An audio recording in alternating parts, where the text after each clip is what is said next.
Yeah, there we go. Man, I feel like we let me go ahead and get this started. First of all, welcome everybody to Talk That Talk. We have the unfiltered, unscripted, uncomfortable conversations about band, HBCU band culture, music education, and more. Uh, Let me introduce the panel, I guess. Uh, so we got Rick, this dude right here. So first things first. Well, first of all, I'm I'm Julian. So the first thing is we got a late start, and the reason why we got a late start is we are out in San Antonio right now. We're doing what we're supposed to do as music educators, and we are attending the TMEA Texas Music Educators Association, our conference that we have every year, and so we are kind of just now settling in order to get this thing moving. So. Uh, we're right here. We set up and we're ready to go. So Ain't no weekends off. Ain't no weeks off. TMEA don't mean we take a week off. It just means we start late. Okay. yeah, we're definitely starting late. It's gonna be kind of weird for me to have Rick in the room with me. So we're gonna figure out how this goes. All right. So let's go ahead and get this thing kicked off. First of all, and I know that the other guys are supposed to be in a little second, so it's all good. We're gonna keep rocking. Rick, while you sitting right next to me, Yo, let me know if you noticed or saw anything good when it pertains to music education, or anything like that this week. quite a few things. First of all, it's a great conference going on right now. Excited about seeing UT, their wind ensemble on Friday. Shout out to Norfolk State alum and assistant band director at UT, Latoya Webb, good friend of ours. She's going to be presenting. And it's a lot more people of color, African Americans in particular, that are presenting at this conference this weekend. And I've been hearing that all around the country. So that's a good thing. Um, I watched episode 3 of the PV show March, and that show is good, man. I'm sorry. Yes, I wholeheartedly agree. It is a definitely good show. I think the only thing is, I think the CW stretched a little bit to try to make a storyline out of it. Because I'm going to say it again, they don't give a damn about no ESPN undefeated ranking. They don't. But just being able to create a story, I think it's cool. I think that it's excellent. I enjoy it every week, and my wife is even like really enjoying it, man. Like she's not a band person at all, but she's definitely into the show. So that was good.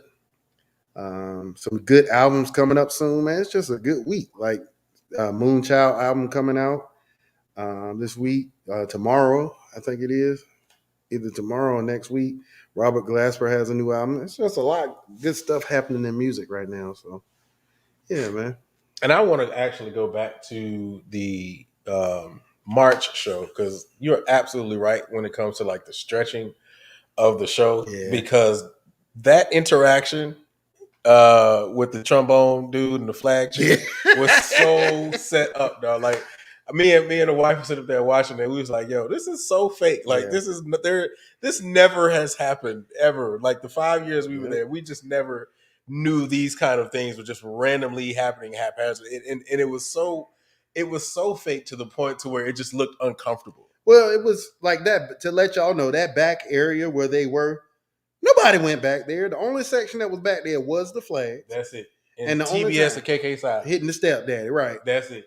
The only time the band went back there was when we was going back there to get that Houston barbecue. Houston barbecue, absolutely. So yeah, that part was a little for. I know all the PV people probably like, man, this probably is like unbearable, but I think it does capture a lot of what it means to be in the Marching Storm. And I am not one to shy away from my experiences there. I am absolutely proud and honored to have been a part of that legacy for 5 years. And to see where that band is now, man, is truly inspiring.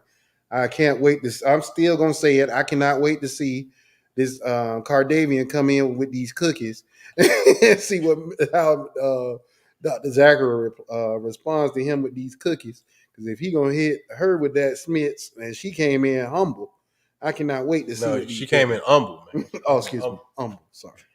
So yeah. But yeah, man, the show's great, man. Like to me, it's the best of all the band shows because, yeah, it's just the best. So yeah, it's good. Yeah, shout out PV. And just to kind of piggyback it off of what you said, it's also just a great look inside of HBCU marching band in general. Yeah. The similarities and the differences between the PWIs. A lot of people who are PWI and PWI programs can probably watch it and say, oh, well, that looks similar to what we do. Or they may watch it and be like, oh, that's different. That's different than how we approach it. So I think it's a very good thing to actually see all of those dynamics happening at one time. And then not only that, too, it's like, let's not hate y'all. Like, let's let them be great.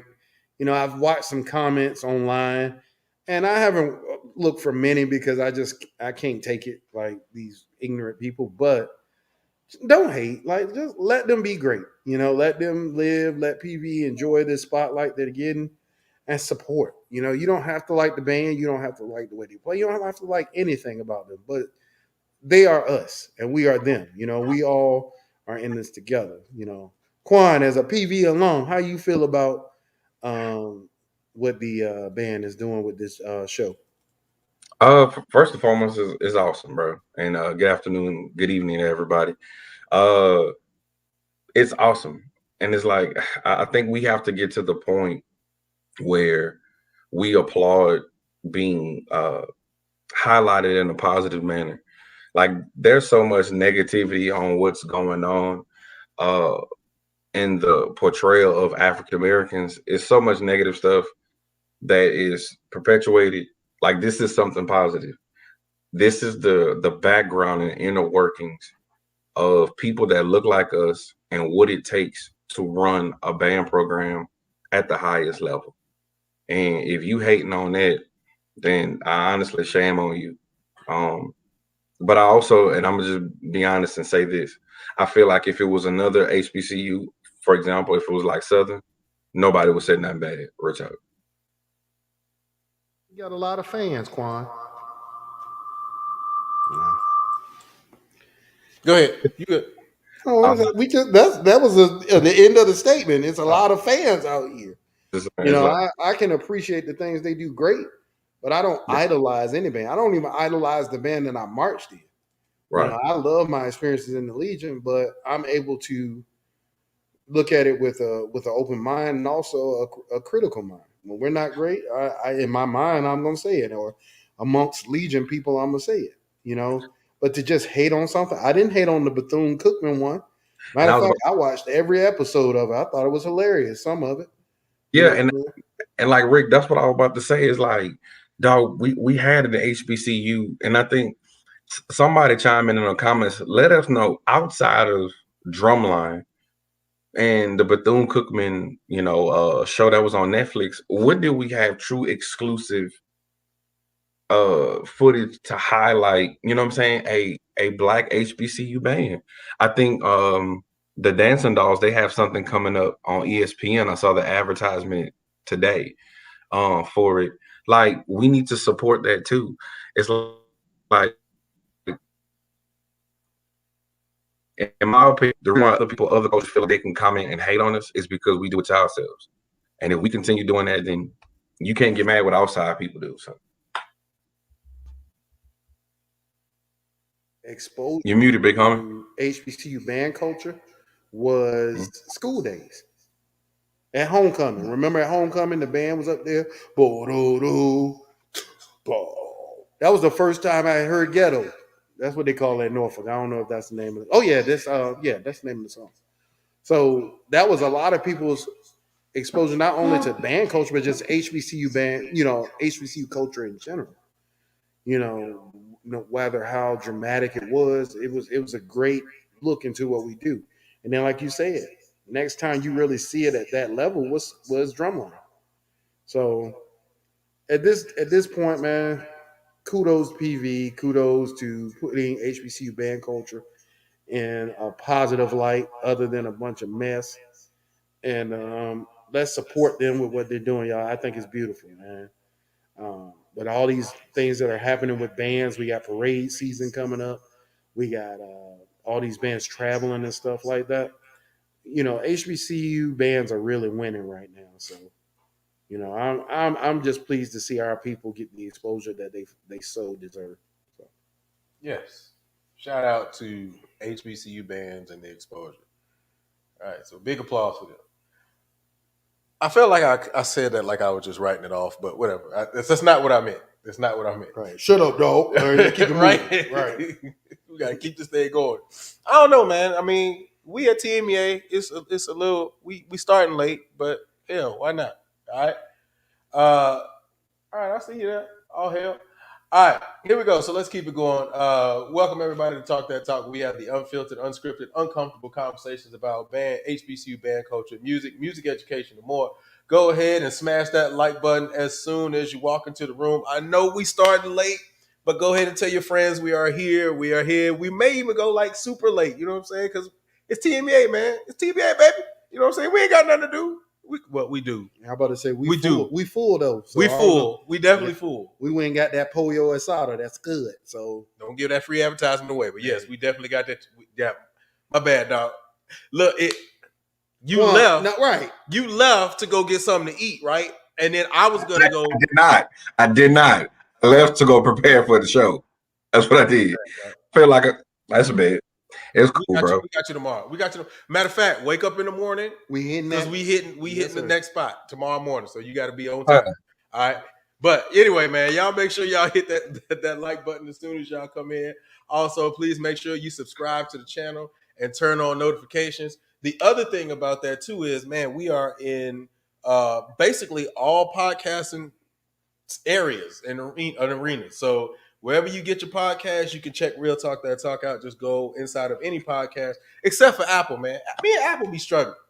We're going to talk about that. But except for Apple, we are in all the other podcast arenas. So go ahead and go on to whatever podcast that you like to listen to. Type in Real Talk That Talk, and you will find us. Also, please make sure that you go and get your merch. If you haven't picked up your merch, go ahead and do that.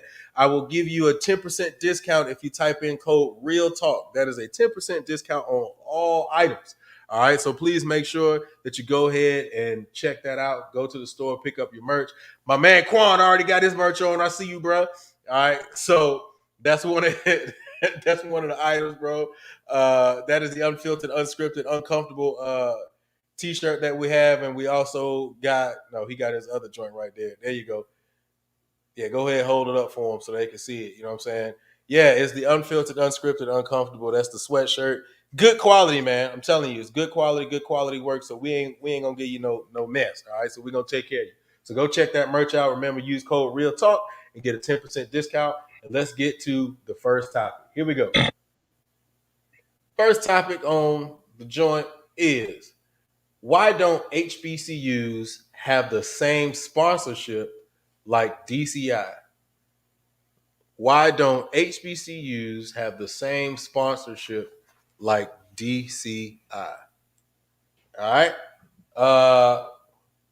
Quan, he got to think about it for a second. Rick, oh, you good? You good? You got it? Go on, Rick. Go on, Rick. Rick, go ahead, hit it. They don't have it because they're not united. Drum Corps is a united front organization. They all fall under one umbrella, and there's not competition with one another to exist or to be considered. The competition happens on the field. Off the field, they don't hate each other. They don't disrespect each other. They aren't out here telling each other how poo they are on the internet. I've never got online when I marched and told the Blue Devils how terrible they were. Partially because A, I knew they weren't terrible. B, they were handing us our ass every year. And then C, Pause. you know, at the end of the day, it's not about hating somebody just because they're good or because they bring something to the table. That's the reason why. At the end of the day, you can't make somebody. Organizations support things when they feel like they have to. You put money behind things when you feel like those things that you're putting your money behind are going to make you more money. Right now, there's no. That's why when people were mad at Southern for not having all these videographers and stuff on the field, I wasn't mad at all. I thought it was brilliant. And at Southern, I think y'all should keep it up. The fact of the matter is, these bands have to monetize their own image, their own brand. Yeah, they're, you know, all these groups that are, you know, are making these, you know, contributions to HBCU band culture. You got to monetize that, make money. Like people got mad at me when I said that people should make money off a band. You should. Band is not only an art form; it is a career for most that do it. For me, it is my career. I make money doing music. So I think at the end of the day, people need to understand that there's strength in numbers. You know, you can't want a corporation like Coca-Cola or whoever to sponsor something that's unorganized and at odds and beef with each other. And HBCUs have had those type of sponsorships in the past. You know, Honda Battle of the Bands. That's sponsored by Honda, obviously. You know, there are big corporations that are interested in what we're doing, but at the end of the day, it has to be painted in a way that these people feel like the image matches their brand and that B, they can make money off it, which is why there needs to be competition, which is the next part.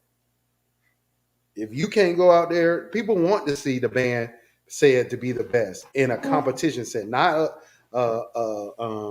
unregulated online platform on ESPN.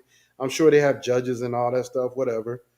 At the end of the day, people want to see the juggernauts go head to head. That's why the Super Bowl gets millions of viewers every year, because we've been told that these groups are the best. We've watched them fight their way to where they are, and at the end of the day, they're there to prove it. So I say all that in a roundabout way to say it has to be something that can be marketed. That's the reason why they don't have BCI sponsorships. All right. Hey, brothers, there's a feedback that y'all have. You got some round feedback going on? Yeah, it is high pitched feedback. I'll check it out. I got you. I'll fix it. Trying to do everything from a different location, but I got you.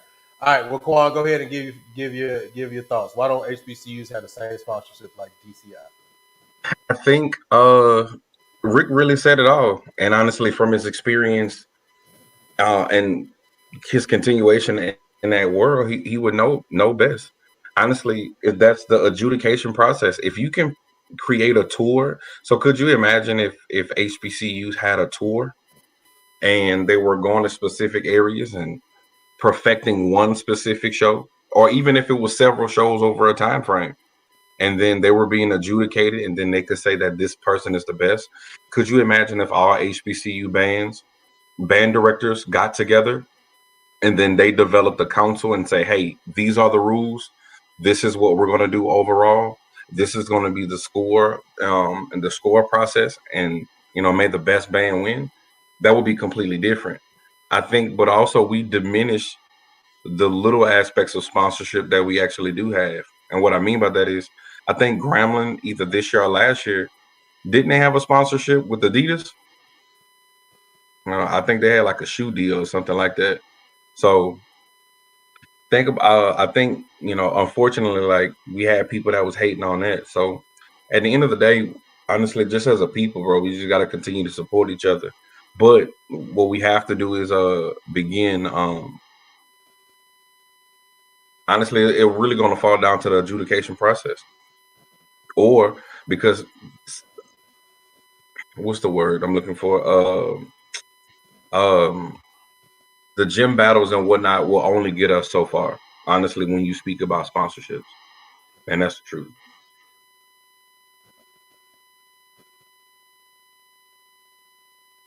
You got it, bro. My bad. All right. Smith's daddy. I heard everything you didn't say. Uh, I'm telling you, dog. Trying to control this joint at the same time in a different area is completely different. I heard some of the stuff you said. I heard some of the stuff you didn't say. So what I'm gonna need for you to do, bro, is I'm gonna need for you to go back and I'm gonna need you to say all that stuff over again. Just start from the beginning, and then we go. I'll hit you with the spit. So my bad, dog. My bad. But it's you, Quan. So I'm pretty sure that you said something very, very profound, bro. I really do. I think that you said something.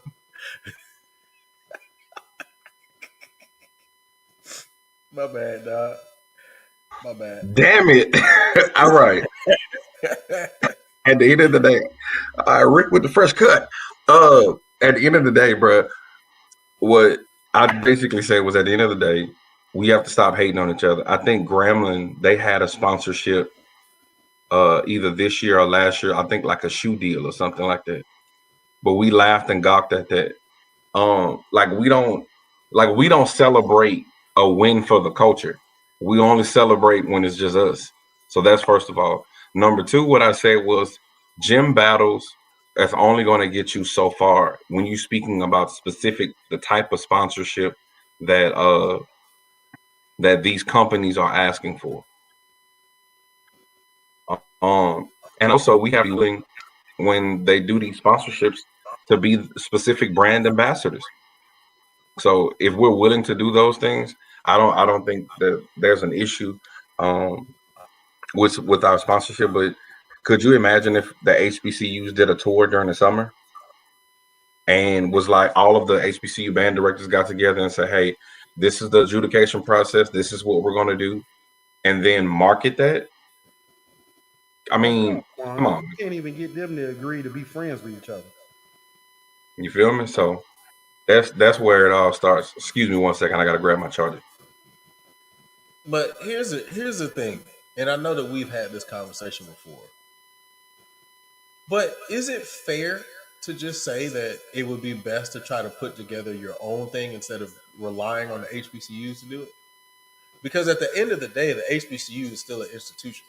Yeah, and they don't have these HBCUs get their funding from their universities. So now we're talking about a massive fundraising effort, or like you said, the sponsorships themselves. Like, all right, so let's look at how DCI is set up, right? Like each drum corps is either receiving a sponsorship from the horn companies that they are in partnership with, or they're paying, discounted rates for horns. So that's one sponsorship, and that's just to have the equipment you need to be successful. A lot of our HBCU band programs, you play trumpet, most of them are playing on what they show up with. It's a lot of universities. Like I know Southern is playing on the King line of the instruments.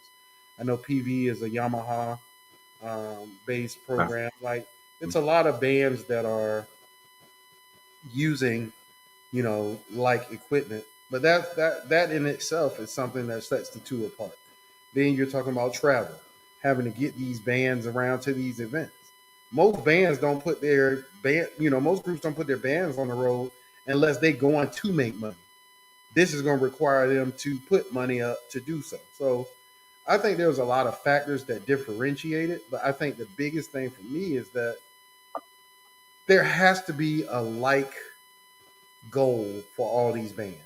There has to be something where they can all come together and say, we want to do this not only, because we know it's the right thing to do, or not only for the culture, but also we're gonna put our money where our mouth is. We can't just sit online and say we the best. We gonna have to actually we're gonna actually have to compete against one another. So, what up, though? Man, what up, though, man? Long time no see, fellas. Up there. I miss y'all, man. Man, I Everything missed you good? too, Mario. I swear to God, if you would have missed this week, I was gonna bring the picture like I did Ken, because we still ain't found Ken. No, man. Yeah, I got reason. I got a lot of reasons. We'll talk offline.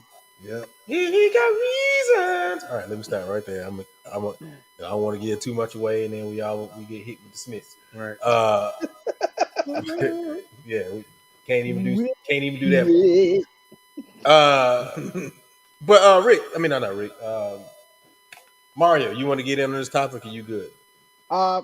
I mean, I was listening as I was about to come on, man, and I agree with like Quan said most of it right there, and then Rick, you kind of like capped it up. I think the largest difference in these situations is that we look at HBCU bands because they do operate almost um, in a space almost outside of their university. They're still representation of a university. So anything that happens with a university or a group of bands and stuff like that, it still has to go through the university front. I mean, we have issues when people donate monies to school and can't get it directly to their band program. So how are you gonna go True. from comparing a actual corporation, DCI is that's a corporation, to school related organizations? There's no they don't do the same thing when it comes. Like, if you're going to compare, you got to compare apples to apples. Like that would be like saying, all Big Ten schools has this, event that they do every summer. They don't do that. That's not a thing. Yeah, So but the Big Ten schools also aren't going around telling each other how much they suck and no, I how don't much better disagree. they are than Right. each other. I'm not. That wasn't even I wasn't even on that. Yeah. Like I agree with that. I'm just talking about as far as trying to find way as far as the sponsorship question, because the sponsorship question was about like we comparing DCIs to HBCUs, and I don't feel like that's not the same thing. That's not an equal comparison at all. I That's agree. all I'm saying. Yeah. I agree. Who we compare summer band programs to DCI group? Not yet. I mean, it's in its infancy. I think the So biggest thing to compare to DCI is BOA at the high school level, right? Because I mean, let's be real, and I know this is gonna cause controversy in DCI communities. There are a lot of groups that are following what's happening at the BOA level. Like the use of props was never a big thing in DCI. There have been shows in the past that used props. Vanguard when they did Phantom of the Opera in the '80s. Them in particular, they've used props, and other groups have too. But now you can't put a DCI show together without using props. So But I mean, that's mostly because most of them taken off with the Winter Guard. but that's what I said. The Winter Guard, the BOA, like all those things are facets that these groups are borrowing from. So I think that's the closest thing to what DCI is doing. I think Mario, from the standpoint of what we're talking about, though, is these groups coming together to monetize their art. Stop letting other people be the voice of your community. And I brought up how Southern was kicking people out of the stadium from doing videos and stuff like that. And I said I don't necessarily disagree with it. As a band director, I need to be bringing these dollars into my program to be buying uniforms, everything else that we need as a band program that money that the university gives won't cover.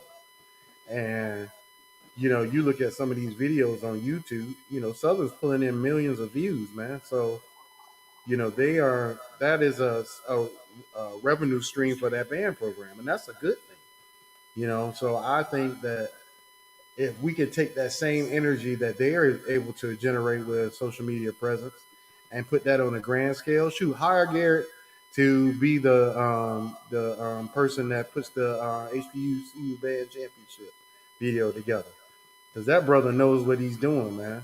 That brother single-handedly put band going viral on the map, you know. So hire him, let him be in charge of it, and let's come together, man. You don't even have to have all the top groups the first year. Get a couple, and just go out there and compete. And if it works, you know, at that level where it's going to get you the sponsorships, which is what we were talking about, then hell, man, do it. Because I'd rather have millions than thousands. So the question I would I- ask, I'm sorry, go ahead, Quan. Go ahead. No. I just a quick question for Rick: Are some of those BOA bands, do they have sponsorships as well? No, they are well, some of them probably do. I don't know, but Very I know minimal though. right. Most of them charge their kids ridiculous amounts of money. You know, those groups that you see in the top 12 at BOA, those kids on average are probably paying between $3,000 and $4,000 to be in the marching band at the high school level. Why? Because they have a staff where they're paying over $100,000 in staff money. They have a show that costs $1 million. You know, they need these $2-3 million budgets. And then these are large bands. We're not talking about 100-piece bands. We're talking about 200-300-piece bands. So those people, you know, there's a lot of money that goes into doing that. And to be honest, I think I was talking to a friend of mine. She said that they did a study. Somebody did like a dissertation on it where it says like, what's the correlation between budget and groups that finish in the top 12? And literally everybody that finished in the top 12 had like a certain level of budget for their band. So can y'all imagine having to go to your high school kids and tell them, yeah, this year band costs $4,000.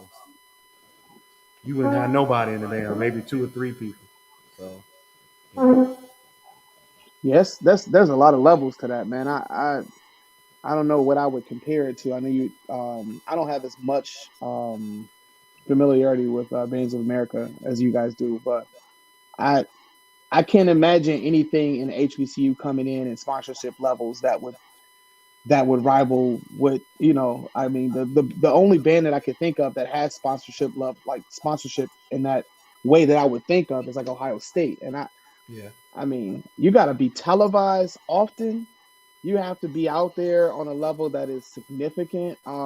Southern is probably the only school. Southern and FAM are the only schools that come to my mind that would garner that type of attention. Maybe PV now with the TV show, but I can't imagine it. I mean, because then, like you said, it's gonna turn into a whole bunch of hate too. Because then we have that issue when somebody else comes up a little bit, people just start, well, my band do this, and you know what I mean? Because we look at it like, I mean, we obviously know some of the crabs in a barrel culture that happens within just people in general, but I think within our HBCU world, we take the competition aspect to such levels that we don't even leave space for celebration of each other.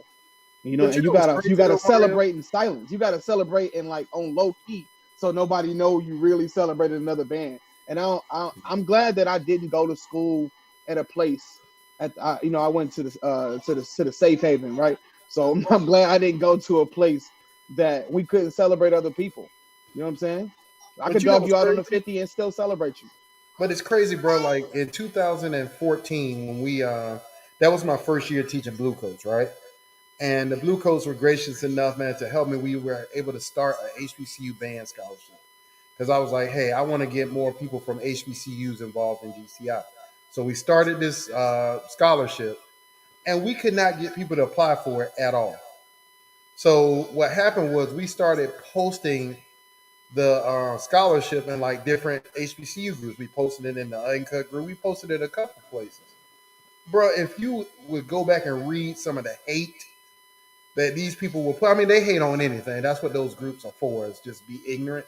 But it would literally be a space like you'd be like, hey, man, we're trying to offer scholarships to students from HBCUs to participate in DCI. Man, what's that white mess? We don't want our kids in that white mess. Y'all always trying to steal something, blah, blah, blah. Just hating the whole time. And I'm sitting there like, this organization is literally offering real dollars to give to people that look like us. And we can't even get behind something like that. So, Mario, that whole crab in the barrel thing, like you said, bro, is the truth, man. And yeah, JSU is. But I say Jackson was another band that I would consider, major popularity, Yeah. especially this year with everything with Deion Sanders being. I mean, they were popular before that, but this year I think added a lot to it because he's mentioned the boom and stuff and Yeah. his interviews and stuff like that. I think that's really great for them. I think if we could be able to celebrate the wins of a few and en route to more, I think that we would be on a road to something special. I think, and this may be it's to deal with what we're talking about, but also just a small little turn.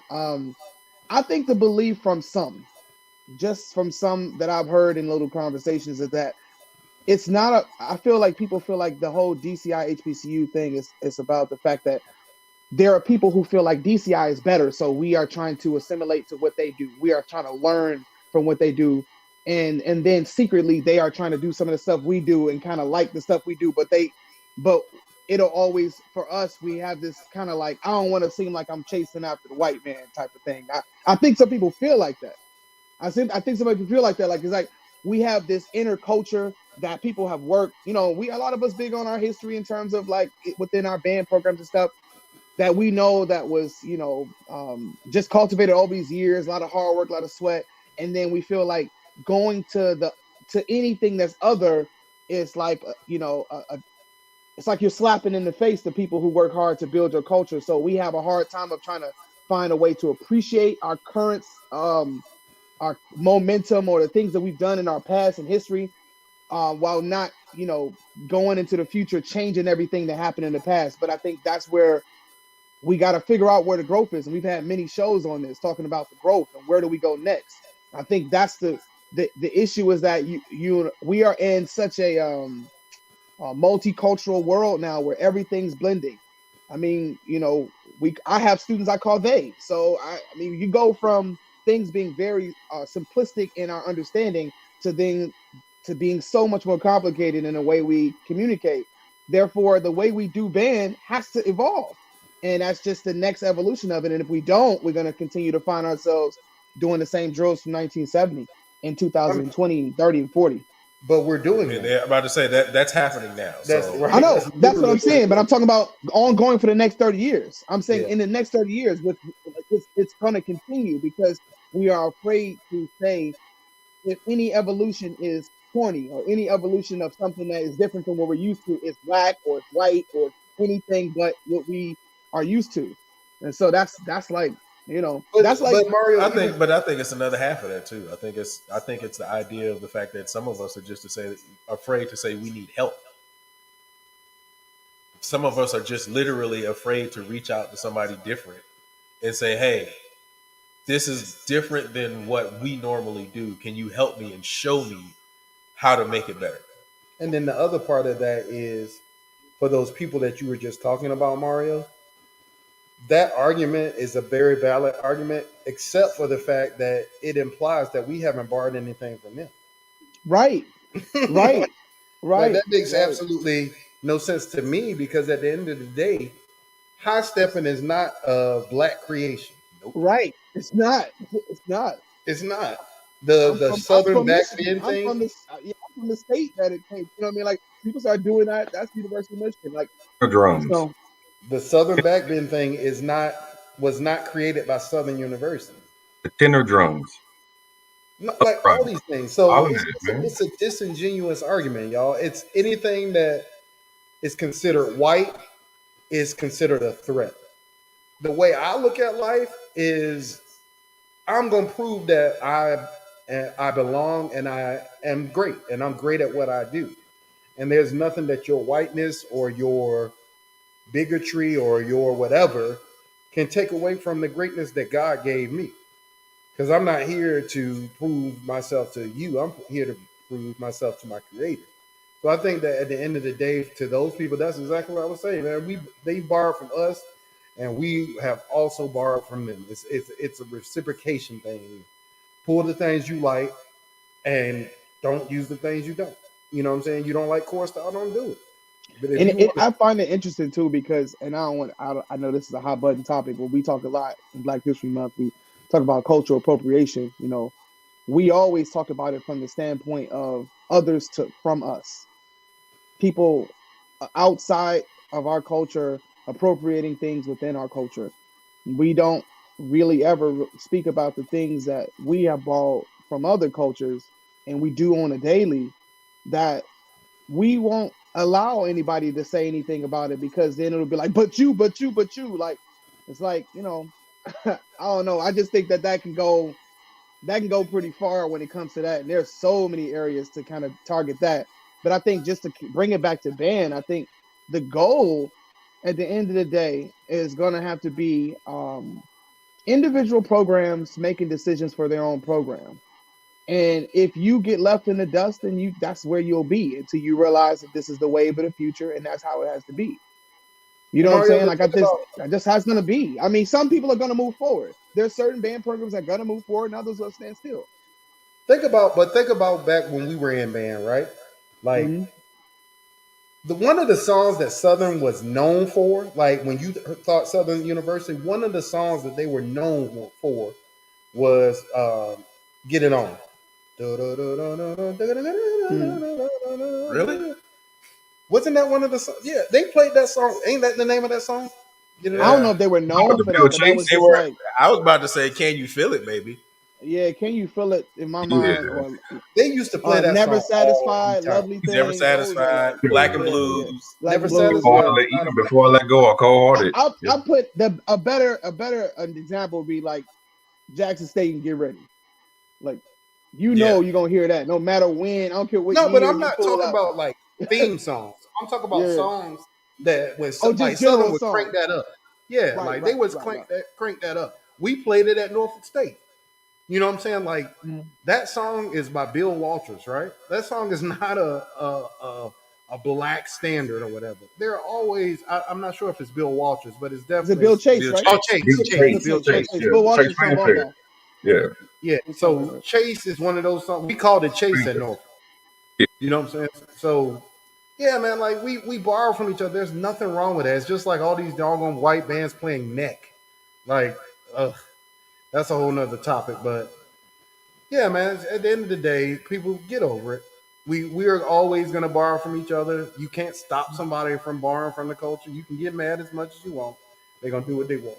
Let's just be great at what we do and not worry about anybody else.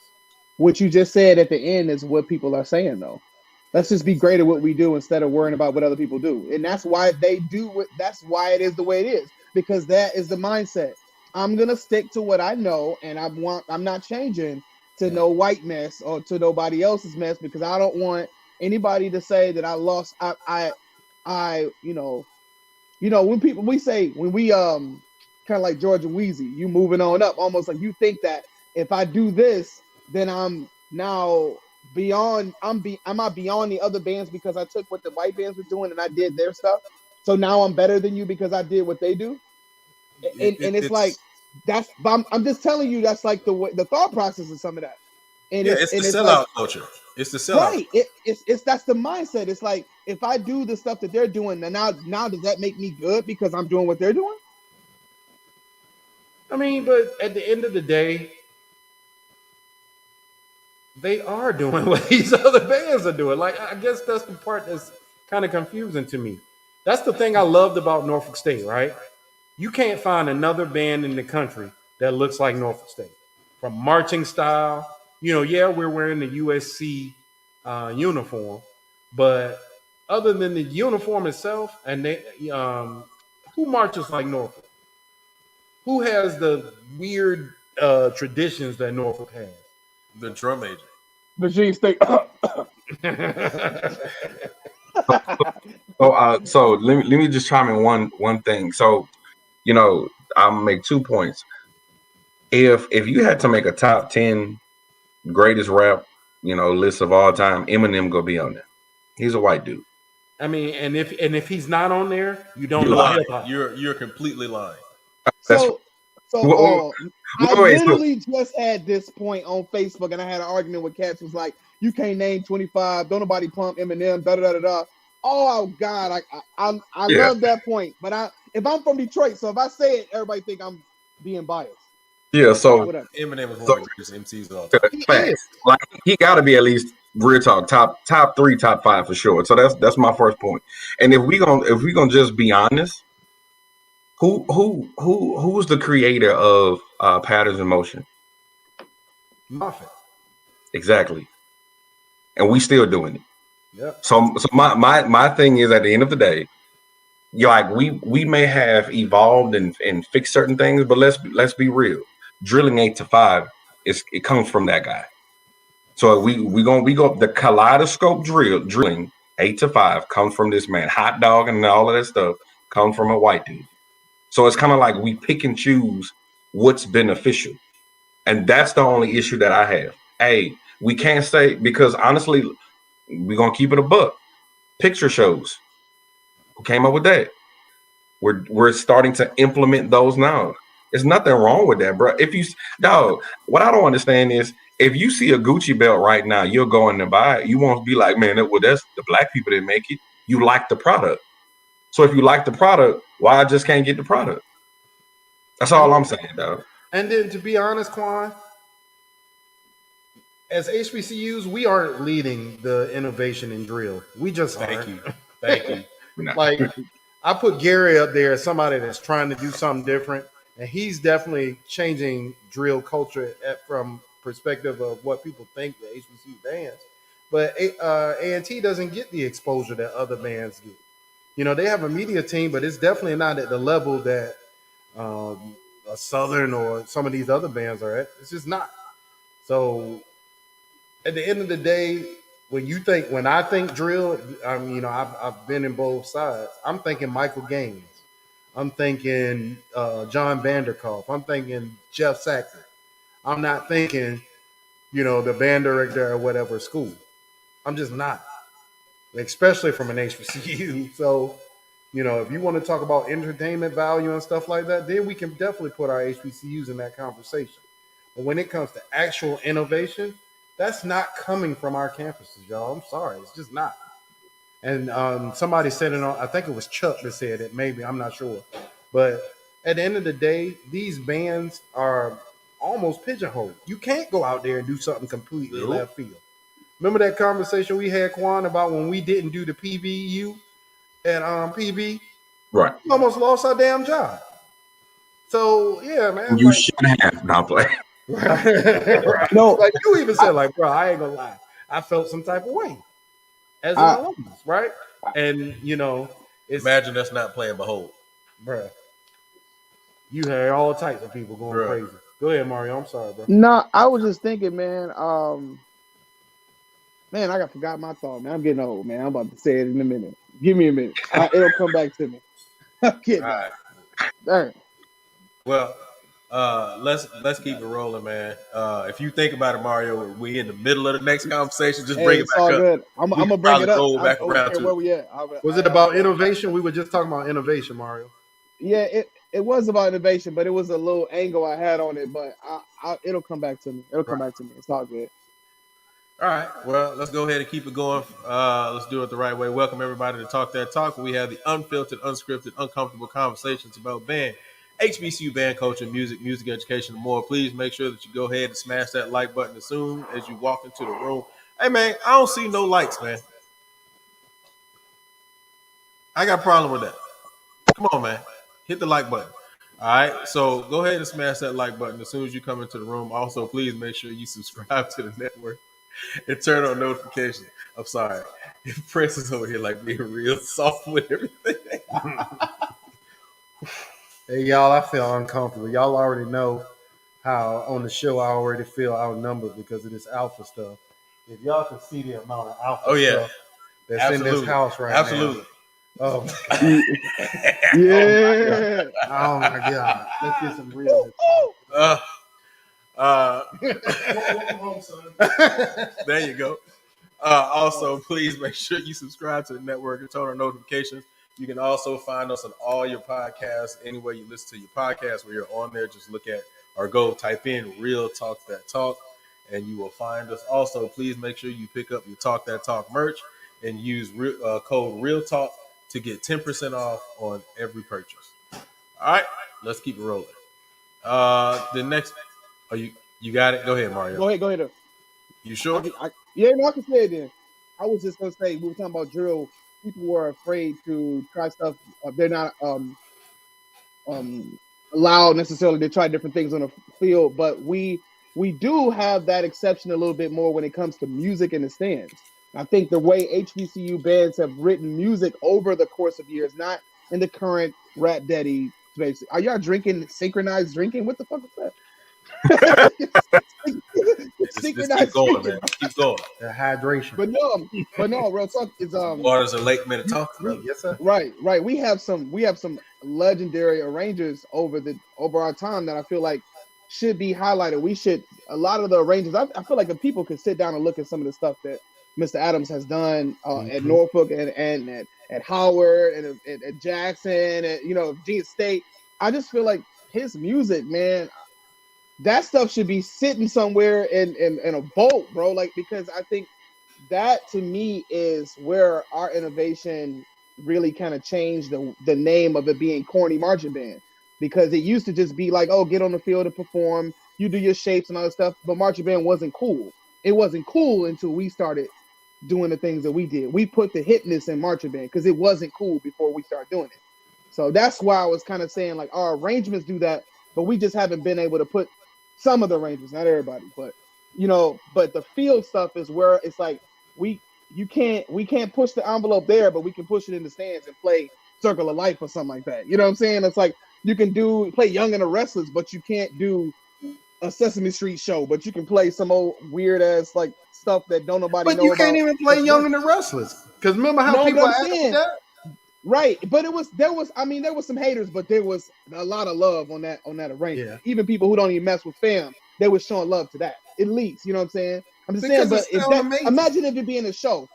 They had like number one HBCU show a couple weeks in a row, but that they did a basketball and a basketball hoop or something at a classic or whatever, and then people was hating. Did it the next week, and then Baylor did it the next week. Right, and people was, but in our culture, people was hating. They were like, they're doing a basketball at a damn football game. I'm like, bro, like you can't, you can never be pleased, bro. It doesn't have a perfectly symmetrical circle, so let's put it in the uncut group and joke on it. Like, these people are so goddamn corny, man. Go ahead. That's what I was thinking of. Yeah, but here's the problem with that. And then after I say this, we're gonna move on to the next topic because we got to get to the next one. Big Thriller, I see you, homie. The problem is you think they're corny for that. They think you're corny for how you think. True. You are absolutely right. They think I'm they think I'm like the most Uncle Tom person at HBCU. You are the sellout of HBCU. Yep. But I do want to go ahead and say this. I saw it in the chat. I meant to put it up on the Instagram, but then we got busy with traveling and stuff like that. I do want to say congratulations to my brother for being featured on the Symphonia Facebook page as one of the premier brothers of the fraternity. So, kudos to my big brother here. Rick was on there? Dang, you phony. You don't even know that? Nah, I'm kind of. Here's the Symphonian, and only two new. No. I didn't know he was on the page, like the page. You know what I'm saying? Everybody here is the Symphonian. Phony. No, he was saying he was Symphony. Symphony. No, he was saying he didn't know you were on the page. Yeah, I know. Yeah, congratulations, bro. Like real talk. That's big stuff, man.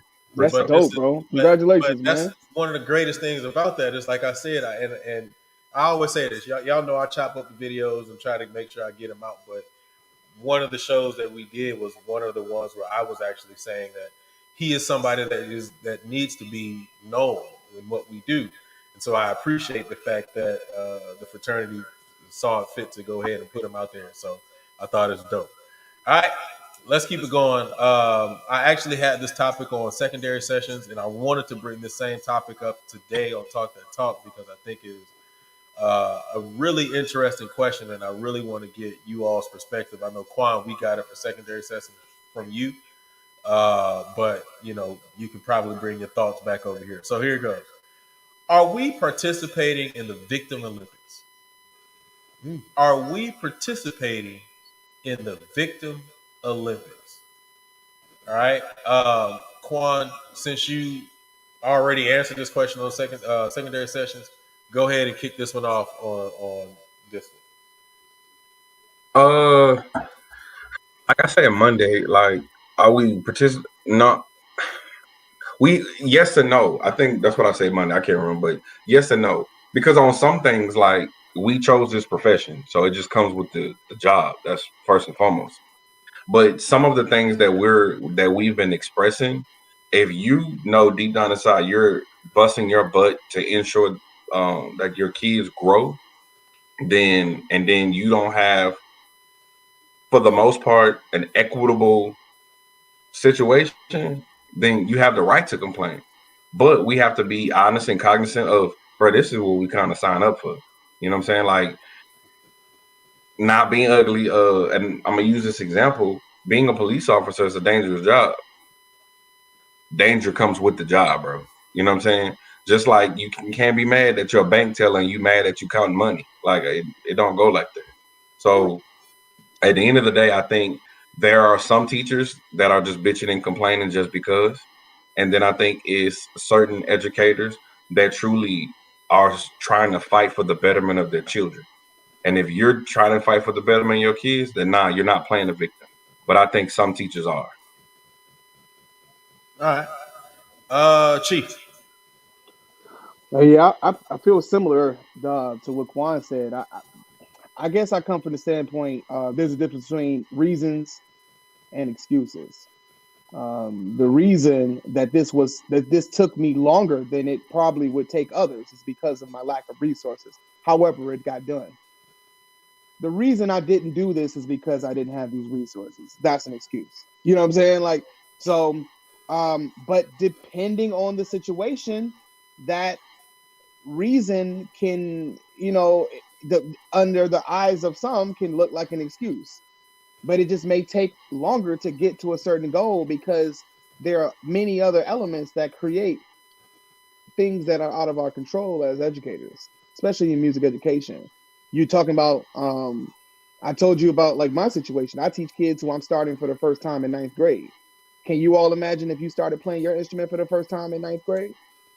You know what I'm saying? Like you know what I'm saying? Like unless you had a music bone in you, that's hard as hell to find the ones of a 75 kids who want to play. That's hard. So it takes a lot to be the perfect personality to kind of make it cool, but not be, old, like too, old fashioned in the way you speak about it, but kind of, like that's a whole situation.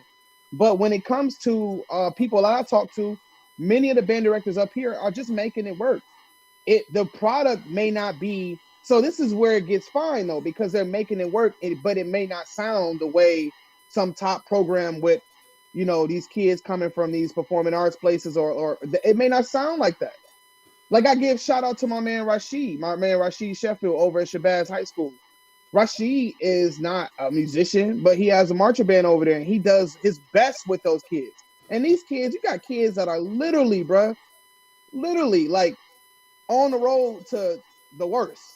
And he pull them in and he get them like focused, and he does his thing, man. And Rashid has always kind of looked out since I've been here in Newark, you know what I'm saying? And I look at that like, when you judge a band, you don't know the story. You're just looking at the cover and you don't know the story. So that's why I always say it's easy to be on the outside looking in, judging secondary teachers and saying what their program is or isn't. But unless you take a deep dive and you find out what people are dealing with individually, it's hard to just put a blanket over everything and say, this is the reason y'all doing X, Y, and Z. So Victim Olympics, no, it's not the Victim Olympics for those who are getting it done, but getting it done looks different to different people.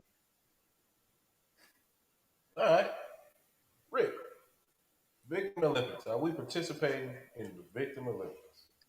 First of all, let me start. Let's give a big up to, like Mario said, Rashid. Rashid hits me up all the time, bro, just to check and see how we doing, bro. You know what I'm saying? Like, that's just the type of dude he is. So big up to our Spartan brother, Rashid. Like you said, he was in Spartan Guard, and now he's one of the main band directors in the city of Newark, man. So that's beautiful. Let's see. Feedback gone. Feedback gone. Nah, you still got a little bit. It's But I mean, but it's better.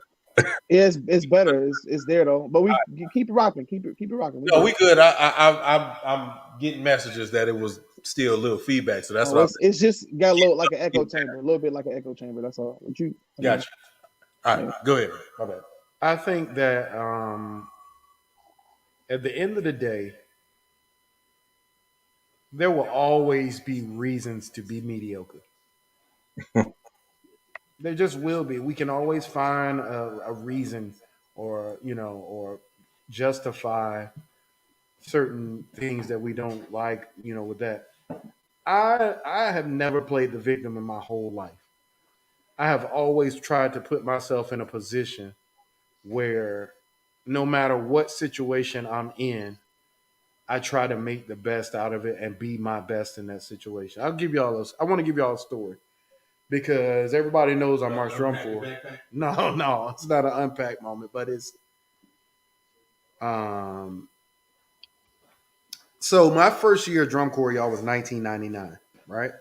I was 16 years old. This was before Norfolk. I was in high school. I was a junior in high school, and that summer, I had every intention of marching in the cadets, but I ended up not doing it. So long story short, um, I was not good. I was not. I was terrible. But I would stay back after every rehearsal, y'all. Especially when I was at cadets, just to try to get better. Whether it was marching, whatever. Well, I could always play, but that it was new to me, man. I had never marched drum corps. I'd never done that style before. So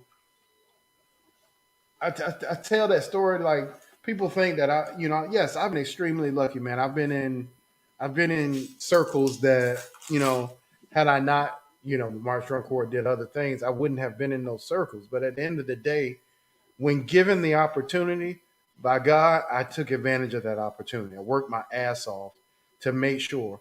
And I think that's what it is, Mario. I don't think it's a victim thing. I don't think people understand how to work hard. They think just because you do something over and over and over again, that's working hard. It's like that mantra everybody says, work smarter, not harder, right? Right. Put in efficient work. Put in work that will lead to achievable goals. I never put myself in a situation where I know I can't flourish. I'm not good at math. So I'm not gonna be out here, trying to be a engineer or something like that. I know I'm not good at it and I won't be good at that. But I will always try to make, you know, the best out of any situation that I'm put into. So I don't think it's a victimhood thing. I think it's a uh overall for some, because this ain't everybody, man. I know so many people. I'm gonna give a prime example. One of our students, James Gibson. James Gibson was he's a piano player, one of our Phi Mu Alpha brothers. Um, when James graduated, he knew he wanted to be a band director. This man went to Louisiana. Came back to Texas. He moved to Dallas from Houston. Like this man went all over the place to find what fit him. He became a band director in Dallas for a couple years. Now he's out in Duncanville doing it No, big. he's in Cedar Hill. Cedar Hill. Yeah, one of the best HBCU style bands in the country is Cedar Hill. And that's just from putting the work in, y'all, doing the right type of work, trial and error, being able to fail and say, okay, what did I learn from that failure? And applying those things I learned to the next thing that I go to. No matter what, your life ain't over. There's always going to be a better situation. The band that I teach at a university level. There are a lot of things that we do very, very well. There are a lot of things in our program that need work. There are. Well, every time I look at an HBCU video and I see 30 tubas up there, it's like, oh my God, I wish I could have that tuba section. We have 10 tubas in our band, and our band is 300 people. We have 10 tubas. You know what I'm saying? We don't have. Bet you they ain't blowing though. They not blowing. That's not our style, but still. Those 30, when I see 30 tubas, man, like when I was with PD and they were doing their warm up and to hear that surround sound with tuba, man, it was great. So, yeah, man, there's always work to be done and there's always a lesson to be learned. But I think in general, as Black people, we have learned to deal with whatever hand is dealt to us. Some of us do that better than others, but that's part of the Black experience in America. We know how to succeed in spite of. So, no, I'm not going to say it's victimhood, but I will say that there can be instances where we use, like Mario said, the difference between an excuse and a reason. You know what I'm saying? I think that is absolutely valid. So no, I don't think it's victimhood, but I think it's easy to mistake the lack of hard work for the victimhood that we've been talking All right. You mind if I say one more thing, bro? No, you got to go ahead. All right. So as a director, bro, as a director, bro, what I realized though, you have to sometimes sit back and bless God for your small victories. What I mean by that, when I first got to the school that I was in Houston, I had a drum line, and the drum line was 8 people. That was it. I'm blessed to say now that we have around about, on average, about 32 kids full. Now, another person would be like, well, y'all ain't big, y'all ain't nothing. But in the midst of COVID and everything, we built that program. I'm still, we're blessed to have kids go to school, on scholarship my very first year to even now. And there's a lot of busting their butts hard, like really, really hard to help push this music education aspect forward. But let's be clear. Hey, repeat what you said. The last thing that you said, because I think your hotel Wi-Fi kind of went in and out. So repeat. Yeah. Oh, you broke up a little bit. I ain't trying to. I just want to make sure. I was just saying, like, at the end of the day, though, like, you have to be. There's a lot of hardworking band directors that are doing, like, busting their butt, and it may not be ideal to what you think. No, we're not marching 100, but bless God for my 32. And what a lot of these band directors have to able to realize, if you're faithful over your few, it's going to multiply. Yep. It's like that's the problem that I have. I was in my office, and when I first started, and this is just my testimony, when I first started, we had eight people. Now I have a drum major that runs practice. And I was like looking in my office, just looking like he's going over breathing exercise. Awesome.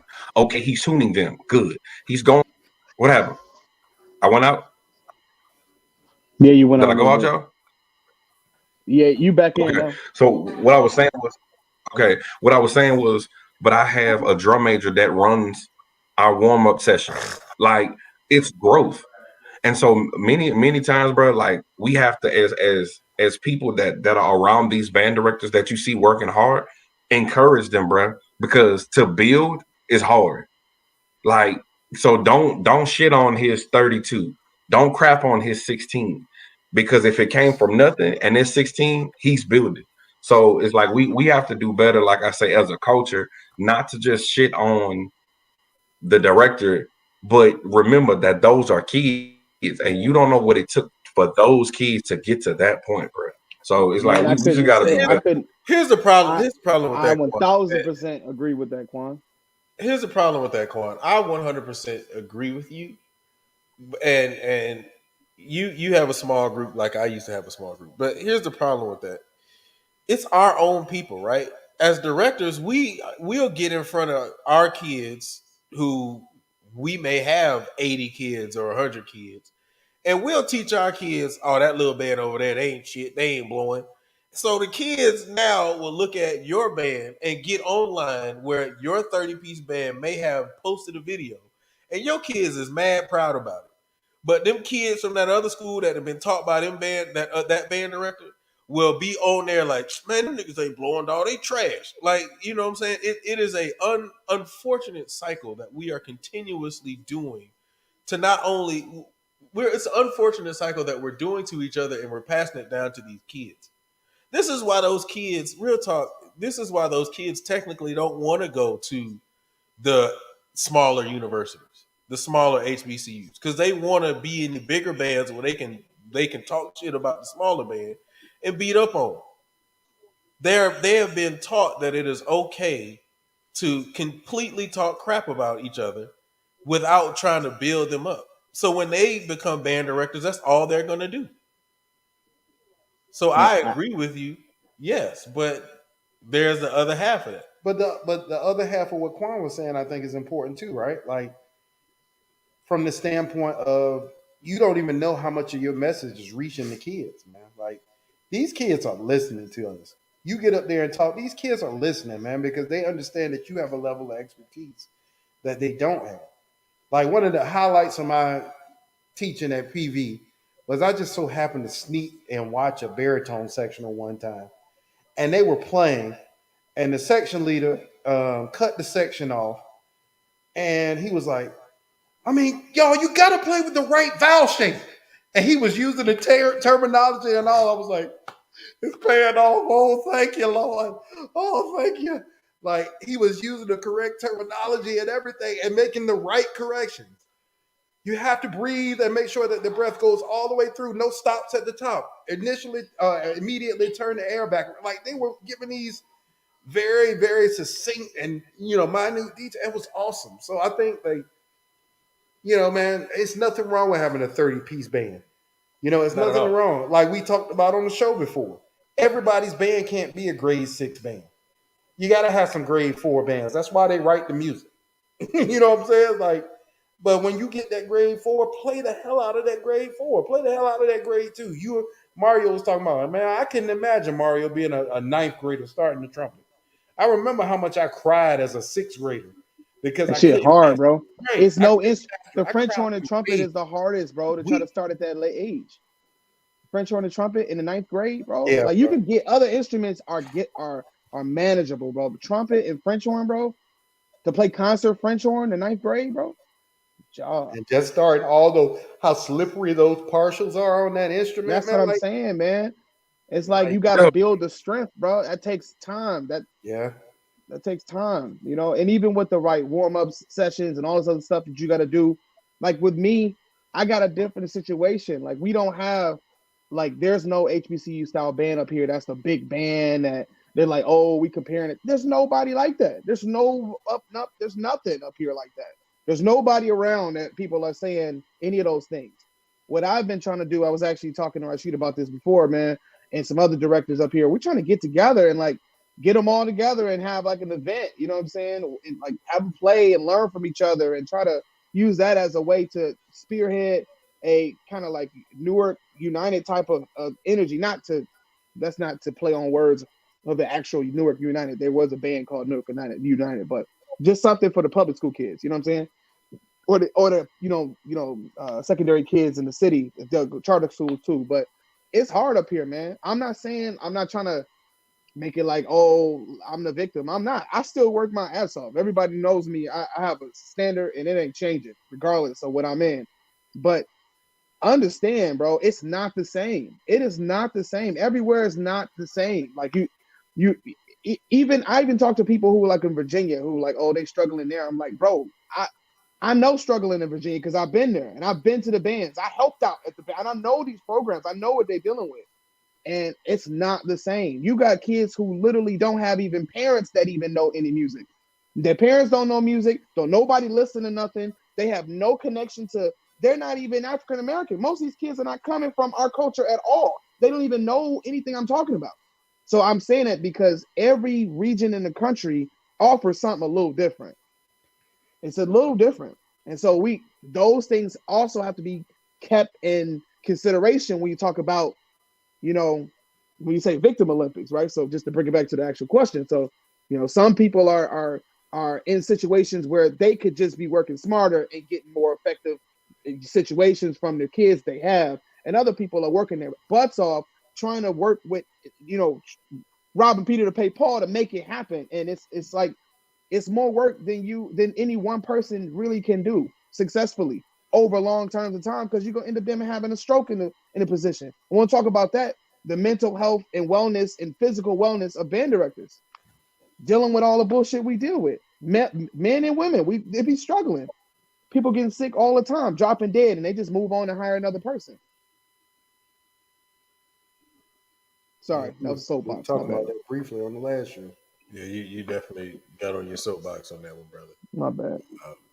I mean, I digress. no, you good because this is I like this deep when we start getting real deep. Pause. All right, but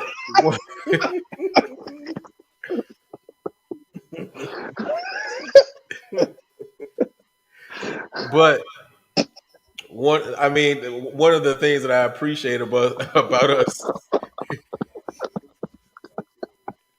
We can still hear you. You didn't need the camera. I mean, You, bro. Mike, you turn off the camera. Oh Lord Jesus. Oh. But one of the things that I like about the fact that we actually started late is we actually get a chance to really get in depth without worrying about the time constraint. I mean, I know at Chief at some point you're gonna have to tip, and that's understandable, bro. I know for me and Rick and Quan, we had the TMEA daddy. Nice. So we can probably do another 30 minutes. But no, I Sleepy. Quan mad because he ain't get that chicken with us. That's what it is. Damn straight. You damn straight. Hey Quan, I got some right here if you want it. I got 2 chicken breasts. Got 2 of them. I know, because you always get a whole chicken. You get a whole chicken. You get a whole chicken. It's good. It tastes better when it's fresh though, but it still hit after the day. That's why you get that bread and be like, But yeah, man. So I'm gonna let you guys rock, especially if you guys got something to say that's really valid. So don't apologize. Don't apologize for being on your soapbox, brother. Yeah. All right. But let's keep it rocking. Let's keep it moving. If you're just tuning in, welcome everybody to Talk That Talk. We have the unfiltered, unscripted, uncomfortable conversations about band, HBCU band culture, music education, and more. This is a TMEA late edition. I'm just gonna call that. That's what we're gonna call it today. The TMEA late edition. All right. So please make sure as soon as you come in, go ahead and smash that like button. As a matter of fact, let me go ahead and put this up real quick. Boom. I was given this little thing right here, and I just wanted to go ahead and share it with y'all. Cost nothing. Right? We always talk about support, right? Let's if we're really talking about support and we want to really improve on how we support each other, do this. Free. FREE. All right, costs nothing to go ahead and hit a like button. So go ahead and click that like button as soon as you come in, and also please make sure you subscribe to the channel and turn on notifications. You can also find us in all the places where you get podcasts, except for Apple Podcasts, but I'm working on that right now. So just make sure you type in "Real Talk That Talk" and you can find us. Also, please make sure that you go and get your merch, get your Talk That Talk merch, and then you can go ahead and hit in code Real Talk and get a 10% discount on all items.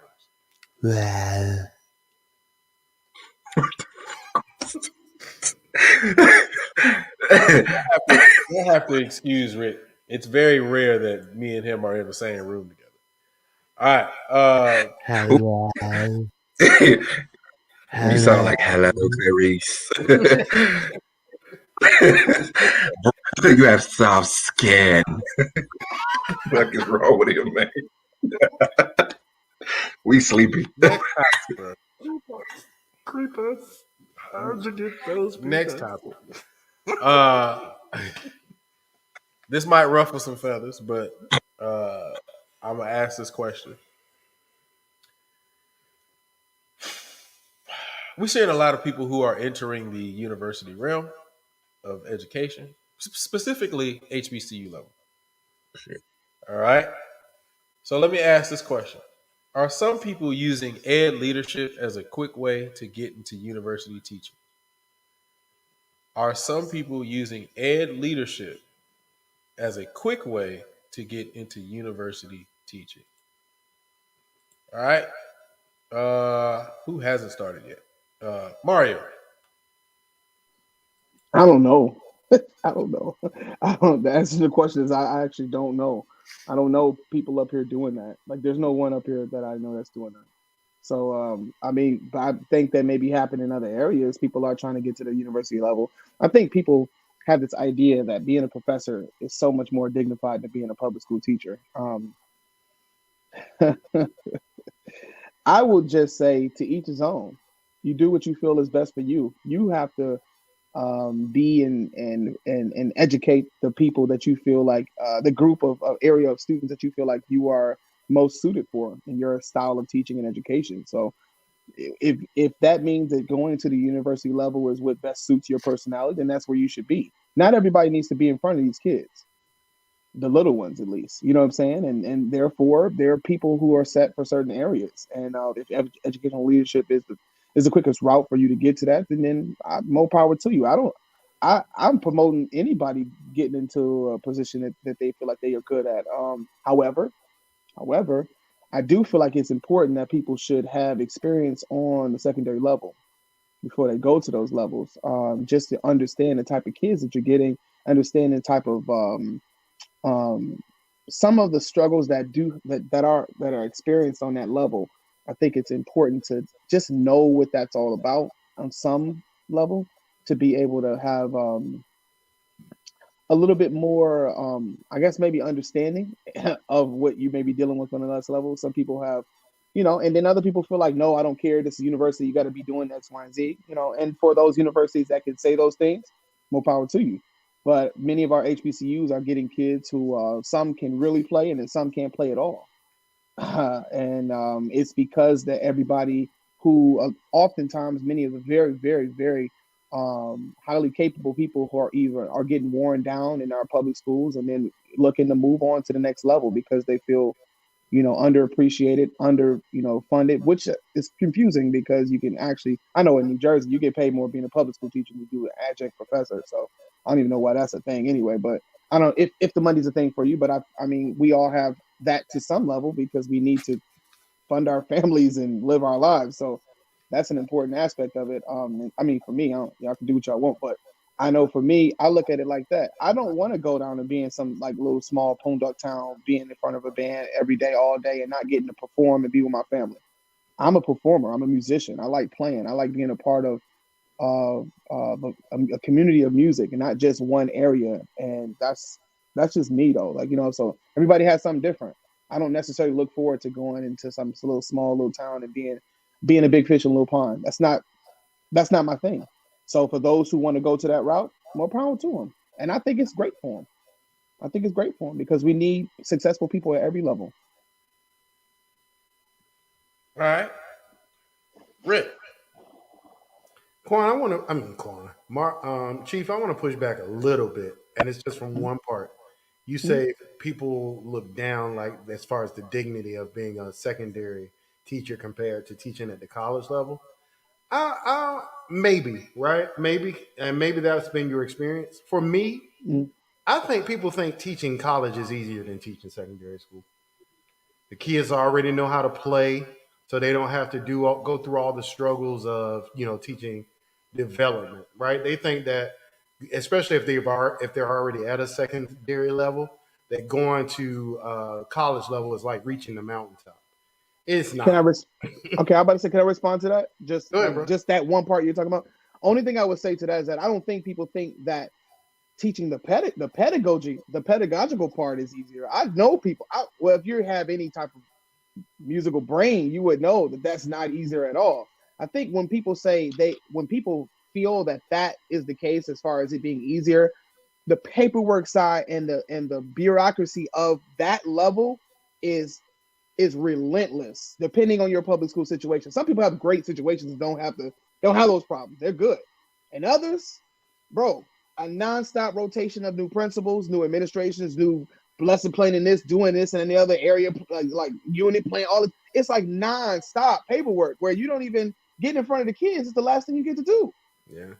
Whereas that's what they're talking about, not the pedagogy part, not the pedagogy. But I think it's from a position of ignorance, right? They just don't know. They don't know what that job really entails. That's true. Yeah. Like me myself, man. I say that, Mario, because I was one of them. I'm not gonna lie.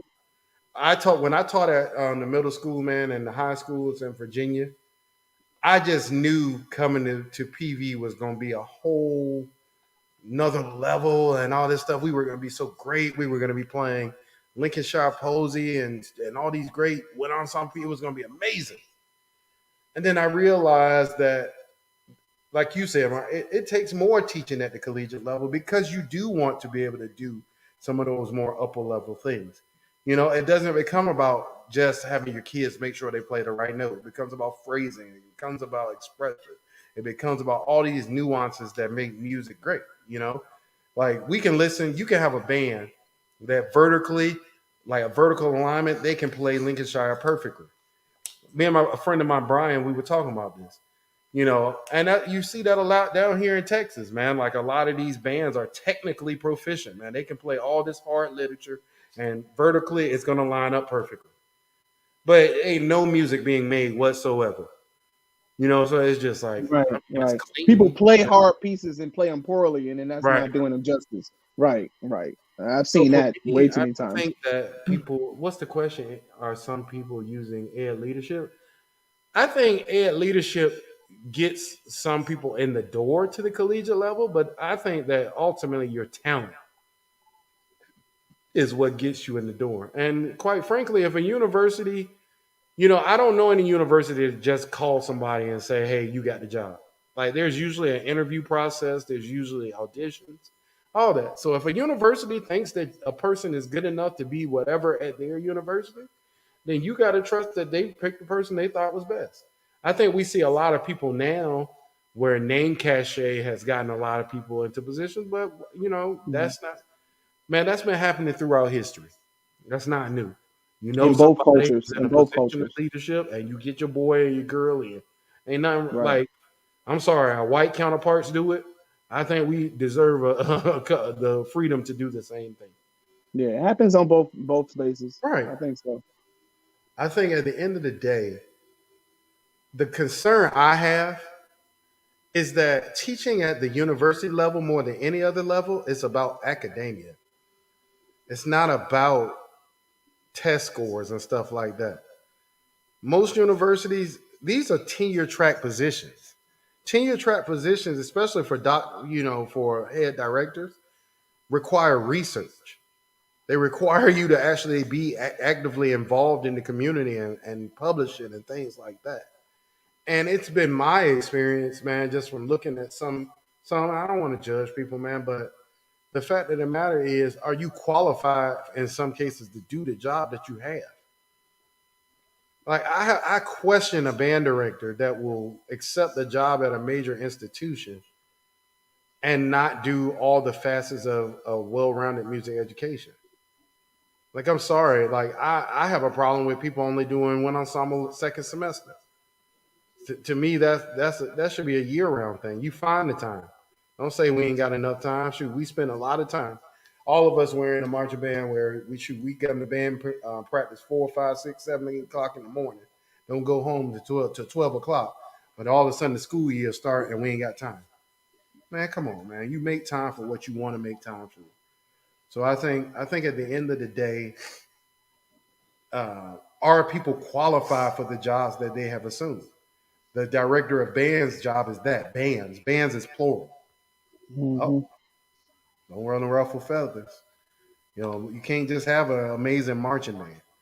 You know, and at the end of the day, you have to make the decision as the leader of your program. I know some amazing leaders. You know, we had Dr. Sanford on the show. You heard what he had to say.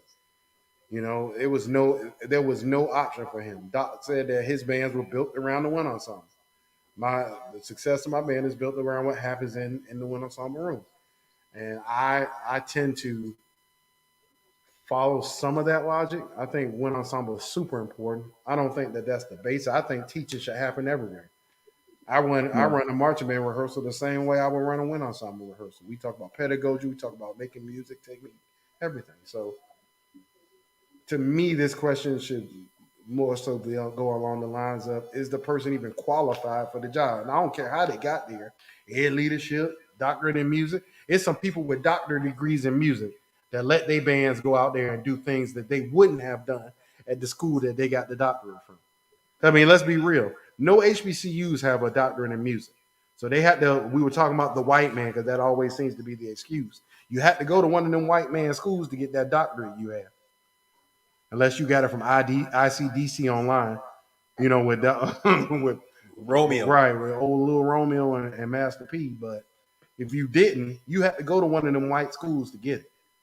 So at the end of the day, however you got there, cool. Are you qualified to do that job? And are you going to do a great job with all these qualifications that you do have? And if you're not, you're doing your students a disservice. Point blank. All right. Quando. Because I ain't never called you that. Go ahead. Mess. It's cool, bro. Appreciate it. So we've said a lot, but I'm not trying to ask a question with a question, but I have to. If we're saying that we're going to push the envelope and raise the standards of our HBCUs, shouldn't you want a person that's proficient for all his degrees?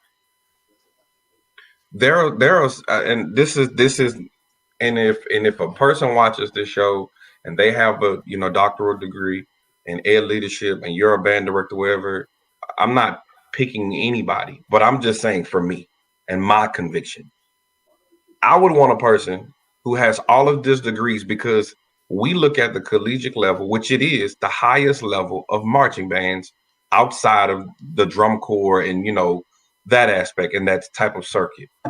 It's the highest level. It's a coveted seat, like real talk. And you have some directors that have those ed docs, and some of them are even, you have some real talk don't even have a master's in music.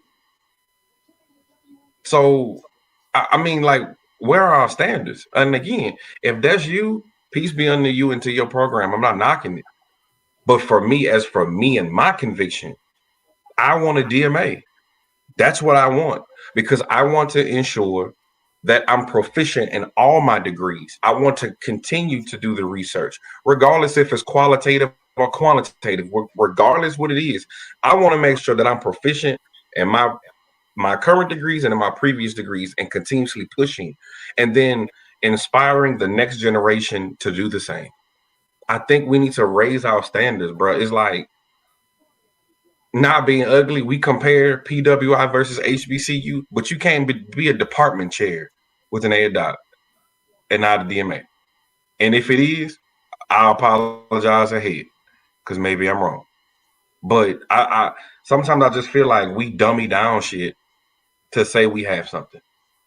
And You hit it right Hold on up, the head. I know Just you got to get ready to roll out, bro.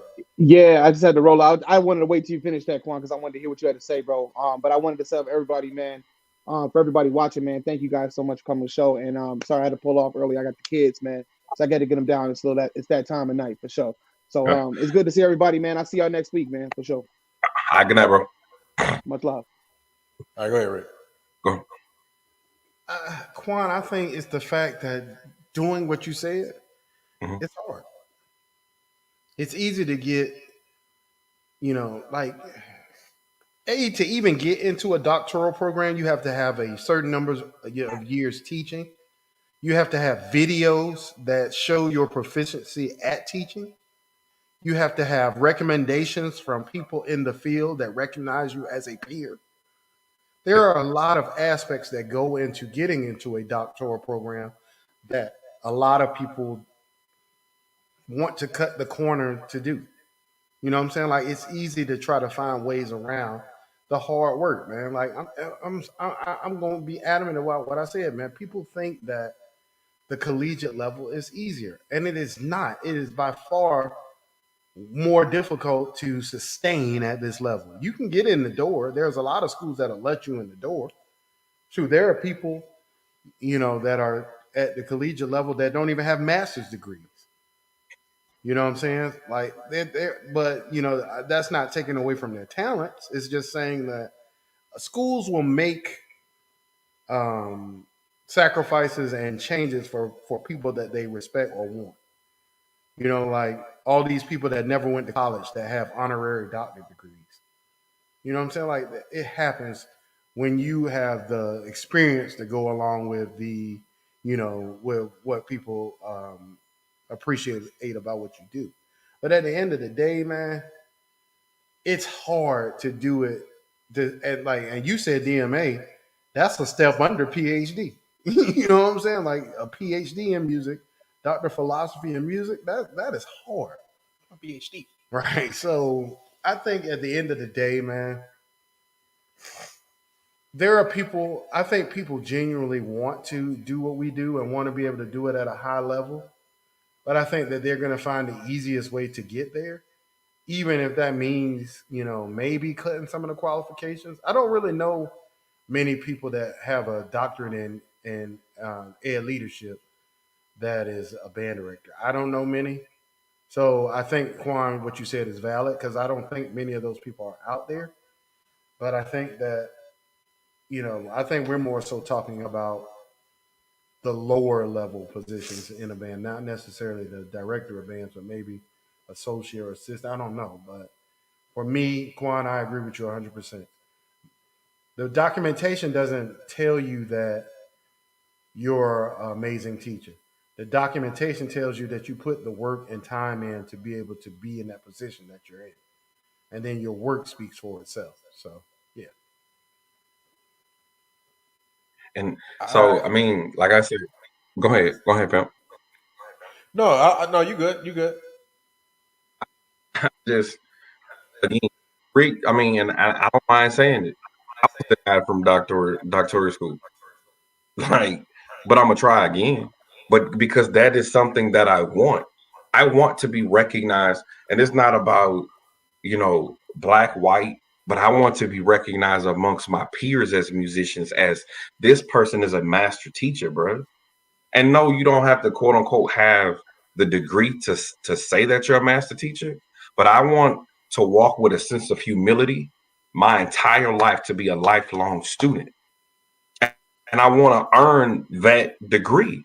And I think sometimes like we can't talk about, well, we want to do things different and cut corners. Like imagine if we do that throughout our life. You have a piss poor life because you tried to cut corners, bro. But Quan, remember when I said that a couple weeks back? I was like, music is the only field. Excuse me, I'm not gonna say music. HBCU band is the only field I know of where you can be blatantly underqualified and still do what we do, and be considered upon the greats of our field with that mediocrity. They won't let you into medical school if you had didn't have the requisite qualifications and stuff like that. Only in our field of HBCU marching band, because I don't know no underqualified theory teachers, because there's a level of research and rigor that you have to go through in order to be able to teach those courses. Right. So we can make those lists of demands for that type of position, but the most visible aspect of every band program, you will let a person in there that ain't never, in some cases, put they call it SWAC hours, right? In anybody's band as a teacher, a member, anything. Or a person that was trash gets to, on their instrument or whatever, gets to be the person that leads the musical education of our kids. And that's one of the major problems I have, Quan, is that like we let people stand in front of our bands that otherwise we wouldn't do in any other situation. So they're good enough to teach our band, but they're not good enough to teach anything else at this university. That's weird. But the crazy thing about that is we'll hype them up. Like we will hype them up. Like in from a cultural perspective, like we'll hype those people up because it's about an aspect of entertainment. Right. Man, me personally, I want to sit at the table with the Dr. Gregs, with the Dr. Zachary's, with the Dr. Sanfords. And honestly, for what those individuals went through, even shit, Dr. Rick, like what y'all endeavoring through is damn near like a fraternity in itself. And there's only one way to go in, bro. Like real talk. And I think at the end of the day, it's my integrity that be like, say, bro, get on your shit. At the end of the day, up the perfect thing, bro. And please respond to this. Please do. Mhm. You brought up the perfect word, and that's integrity. Yeah. There's a lot of people, and I'm gonna bring this up because I said it a few minutes ago, but I don't know if you got it. There are a lot of people that have doctorate degrees that went to these schools that allowed their bands to perform in a way that would not have been acceptable at the school that they went to. So you are considered an expert in your field from this particular institution, but you will allow your band to go out there and play out of tune, overblowing, no balance and blend, no nothing, and say it's for the culture. So what type of integrity is that, Quan? These people that will go and pay all these money for these degrees, and then as soon as they get a position where they can make a difference, they just feed right into that mess that everybody else tells them they're supposed to feed into for the culture. And I'm gonna put the quotes because I'm from the culture. I went to an HBCU. My band didn't play like that. Well, you ain't part of the culture then. I guess. You ain't got no swag hours. Oh yeah. And then, I mean, and then I'll end with this. And then if they see, like I brought up, for example, my program, if you see me with a 32-piece band, you disregard the credibility because, oh, he ain't got no big band and they ain't blowing. Bro, you don't you don't know what a person has endeavored through, and you don't know what's in their head, bro. Like, and that's why I say, bro, we got to get out this ignorant shit, bro. Like, it's depressing. Like, we're arguing at a show, like we were speaking about the march earlier, but we're looking at band directors and leaders in a professional manner. That real talk, that show shows you, even the Netflix show with Bethune-Cookman. These are leaders, bro, leading in a professional manner. And it ain't about all the quote unquote drama of reality TV. Like, damn, we gotta do better, bro. Like, we can't keep saying we want to do better and we keep doing the same shit. That's insanity. But Quan, you're saying that. Everybody ain't saying they want to do better. You're saying that as a person that cares about musicianship, as a person that cares about moving our culture and our community forward. You're saying that. A large number of people, Quan, saying, I'm satisfied with what I hear. Yeah, because they look at what they have and they think it's already amazing. Yeah. It can't get no better than this, dog. It always can get better. And so much so, Quan, that they will shield their ears and their eyes from the things they know aren't right. You know, some of our best bands have issues that they need to address too. But people will look past those if that band is one of their favorite bands, and then one of the bands that is not their favorite band, they worse than Siskel and Ebert. They got every last commentary you can think of, Quan, of how that band sucks. I hate the arrangement. I hate the uniform. I hate the show. I hate the performance. I hate everything about this. But they'll let, if it's their favorite band, no critique whatsoever. This is perfect. You know what I'm saying? So much so, Quan, we have gotten so much past music. A rap song won Song of the Year for most people. Like, that's where we are, bro. So for me, Quan, I've learned to temper my expectations, you know, when it comes to that, but also not compromising my own integrity. People can call me whatever they want. At the end of the day, when I stand up in front of a band, I have just like you, a high level of expectation for any ensemble I stand in front. I was in 2011, Quan. I was the conductor for the Portsmouth All City Elementary School Band. And when I did that, the person that's in charge of music for the city was like, "Hey, just pick some easy stuff. You know, it don't even have to be." I was like, "No, I'm gonna pick something that's gonna challenge these kids. If they're here because they were able to be here." And we did a couple of songs out the Red Book, the back of the Red Book, the harder songs that are in the back, leading you into the Blue Book. If we don't expect more from our kids and our people, we're not gonna grow. We're going to be in the exact same place doing the exact same stuff. Like Mario said, doing the same drills for 30 years. So, no, man, I don't think there's anything wrong with what you're saying at all, Quan. Have a level of expectation. that is higher, have a level of expectation that is achievable, and then push, man. Like, try to do something better. Try to be better, man. Try to move the culture forward in a positive way, not just saying it online and talking shit to people. All right, there it is. So what I'm gonna go ahead and do, because we are at that late hour, I'm gonna cut the fourth topic, and I'm gonna go ahead and let people into the room. My man Justin has actually been like waiting for a long time now. He was down there. He had his little dinner going. Justin, if you still there, come back in. There you go, There bro. you go. I'm also put the link inside of the chat for anybody else who wants to call in with us. So let's go ahead and welcome Justin in. Come on, Scarfinger. Where you at? Come on in, bro. What's up, What up, doctor? Doc? What's going on, bro? Man, I was just tuned in because I mean this y'all feed is like 3 or 4 seconds before the live feed, so it's better to be on this one, honestly. But yeah, man, y'all boys was saying some good stuff. Rick, I wanted to ask you earlier so many damn topics about the y'all mentioned how FAMU dunked the basketball one week, and then I think it was Ohio State did it the following week. Baylor. I can't remember what school Mario did. Yeah, but yeah. Baylor. Okay, my question to you, Rick, is so, bro.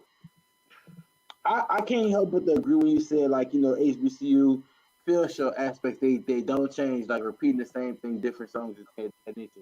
Do you think that if a school, let's say a school like Southern, like went on a whim and tried a different style of show and they messed it up, let's say they messed it up, right? It wasn't as good as what they normally present. Would you, Rick, give them more cool points for trying something different versus, or would not saying you, or would you think they'll get like backlash for not sticking to the script? So they Well, get backlash. I mean, we can right. all answer that, bro. I can tell you straight up, they would get backlash from it. But I also think that has something to do with what Dr. Sanford said a couple of shows ago, which is the fact that we have to train our audiences. The problem is that a lot of us are just afraid of our audience. We're afraid for our audiences to tell us that what we're doing is not to the status quo of what they're used to, because we don't want to lose our ego. I think that's a lot of what happens. A lot of us have a lot of ego in what we've done and said that we're here, and I'm not going to take the chance of stepping outside the box to do something different that may propel me to the next level. I'm going to coast on where everybody's comfortable and then rely on my ego and everything that I put out there to make myself and everything look great, instead of saying, hey, I'm going to actually take the chance to step out. Regardless of what my people say, I want to actually better or improve what's going on in my inside of my band room for the sake of my students. So I think that they will get backlash. People like me and people like Rick and Quan, I think we'll look at them like, all right, that's dope. At least they tried. I mean, and let's keep it. I hope they do something different next week. So I think it's a little more nuanced too, though, right? I think what you said is absolutely right, Julian. But I think it's another aspect, and that's financial, right? True. Putting that video up, if people don't like it, Southern makes money off those videos. When videos get a certain amount of likes, you get money from that. So now we're talking about money being involved. And from a school that doesn't, I don't know Southern's budget. I didn't go to Southern. I don't really have much information that I know to be concrete, but I know when they wanted those new instruments, there was like a huge fundraising thing that Mr. Heyman was doing to try to help them get them instruments. They ain't just come from the school. They were out there on the road. I'm sure that those videos and stuff helped pay for that, helped pay for uniforms, everything. The etching. Southern has Southern University on the front of those tubas. That etching alone costs $500. Just to etch your name on the front of the tubas costs $500. I know per tuba. Not per $500 for the whole set. I know because we just got a brand new line of tubas for my band too. And they asked us if we wanted to put Yukon on or Huskies on the tuba. I was like, yeah, that'd be dope. How much is it? And he told me, I was like, yeah, that's going to be like an extra 10 G's. No, I'm good. Just send us them tubas. When you just pay $8,900 per tuba. You know what I'm saying? So I think there's a financial component, Justin. And that's the reason why I said what I said about the monetization part, right? Mm-hmm. I think that all bands need to be able to control the monetization of their product. The hard part about it is, and somebody told me, ain't nobody worried about no Trey Songz. It's a reason why a lot of bands aren't putting a lot of these clips out online. Because if it gets back to Trey Songz, they're gonna have to pay for it. Mhm. I fear for our program so much, Justin, man, because I'm telling you, bro, it's gonna catch us at some point. It is. Let me Hey, say but this. just Go ahead. I did want to comment for the example that you made real quick. In my opinion, bro, because as of right now, Southern is like the premier HBCU band and trendsetters. Even if it wasn't the best, real talk, people still would appreciate it. Yeah. Like, and they're not going to shit on them. And literally, what we're saying, like from the perspective of like they're doing something different, people gonna be like, ain't nobody did a show like this in years. Like it's you know so like because of the cult following they have, ain't nobody gonna question it. I guarantee you that. That's how I Because look my at favorite that. show that Southern has done, and I don't know if this is new, so Justin, you can tell me from a drill perspective, was when it was either when Mr. Hamer was like at the end or right when Kendrick took over. I can't remember, but they did the flower drill in the middle of the field, and it was like the flower kept changing shapes and stuff. I remember talking to Dr. Zachary, like, man, that's all right. I like that. You know what I'm saying? Like they've done different things. I don't know if that's new. You can tell me, bro, but I mean, I've seen them try different things. The star and the flower, I guess it had the same context. That I can't tell you. I know Mr. Taylor just did the flower. I don't know if it was last year, this past year, but you're right. Now, but it was nice. It reminded me of like the circle drill because you still Right. gotta create that same nuance to make those ends with them other squadrons. And let me play devil's advocate a little bit for a second, because I'm a football head, HBCU, everything. So a lot of the HBCUs, Jackson State mainly, is getting a lot of flack for the schedule that they put out. So like the Deion's whole thing was to come promote the swag, make it bigger, better. We as good as the PWIs in town, right? So they calling the schedule trash because this year they have all HBCUs on the schedule and no big money game. So it's kind of like one can say basically you're calling our schedule trash because we don't have a top tier of talent on the schedule. About to bring it home for a second. So one can say like let me use Southern, like they like premier HBCU. Like if it ain't broke, don't fix it. You know what I'm saying? And as well as saying like, just cause I feel like people want Southern, for example, to change the whole drill style because it's the same thing from the end zone, song, to maybe a drill, go to concert formation, song, come back, maybe do another drill, block band. Dance dogs come out, then dance routine off the field. So that's what Southern does. That's what most of the HBCUs do is in the swag. That same kind of mantra. I feel like people want them to do something totally different. It's almost me saying like I would like to see NCAT drill a whole NCAT. I would like to see Norfolk drill a whole show instead of doing a little walk slide stuff thing. You know what I'm saying? Every now and then, or like asking a PWI who we don't pick on because he said in one episode like they do the same thing. We don't tell them that. I want to see them do a drill style show and see if they can pull it off. So my thing is like I want to see us move forward, Rick. It's just like, what do you want? I need something like that. I've never said that I want. I don't want Southern to change their style. I don't want any band to change their style. I've never said that. What I've said is the same way that Southern can go out there and play Fairlease into the Alicia Keys. Mm-hmm. When they did that, and all the mistakes and all, and the crowd loved it, every band should get that same love for trying to do the same thing. That's my issue, man. Like everybody thinks I have such a thing against. I have nothing against Southern. I think Southern is a great band. I do. I appreciate like you got on me one time because you was like, Rick, tell me a rap song that you like, or tell me a song that Southern plays that you like. And I was like, I liked that Holy Grail, and you were like, oh no, that's too old or something like that. Like for me, that was the joint. So I don't have a problem with that band, Jackson, nobody, man. I don't. I know that's the narrative, but I don't. My issue is that You just want them to be better. I want all of our bands to be better. Right. Every single band that looks like us, I want to be better and continue to grow. Like one thing, Justin, and I've heard you say this myself, bro.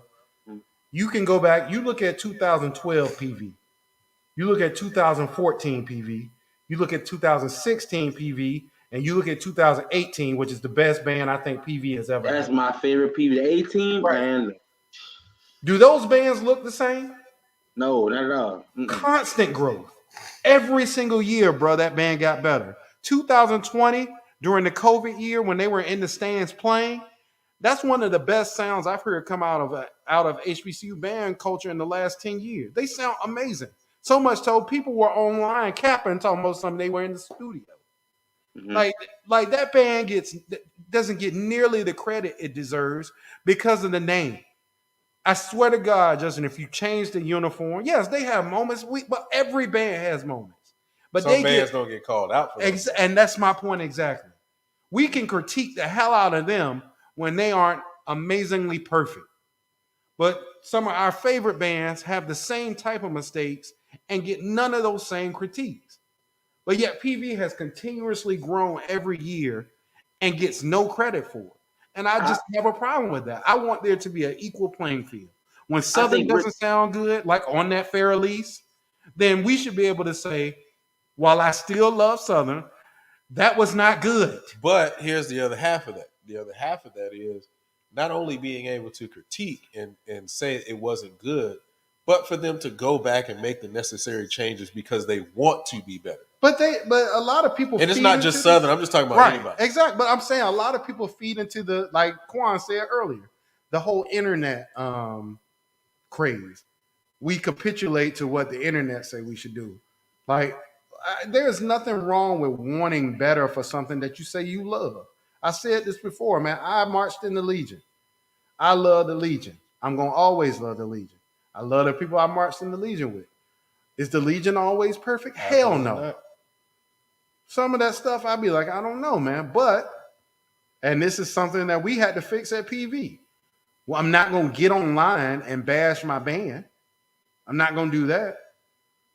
I'm not going to go dick ride other bands because my band is in a rebuilding phase. Justin, when we first got to PV in 12 and 13, we were not given the adequate space to be in a full rebuild. We weren't. And a lot of these big bands like Southern and Jackson, a couple years ago when Jackson was tiny, Jackson was about the same size as PV. Mhm. Their fans weren't online asking why they so small and all that stuff. We were not given that option, Justin, when I was at PV. The alums, and then that weren't all of them. There were a lot of great alumni, but there were some who didn't get a band any credit. And those are the same alumni, Justin, that are in those uncut groups still bashing the band. So I don't want to hear We from got these a people. lot of, man, this sounds terrible. Man, it don't sound like the way they used to sound. This sucks. Blah, blah, blah. We got a lot. Rolling his grade, because we're trying to rebuild something. We have 100 people total in the damn band. It's not going to sound like a band that had 300 people. Like keep the expectations consistent.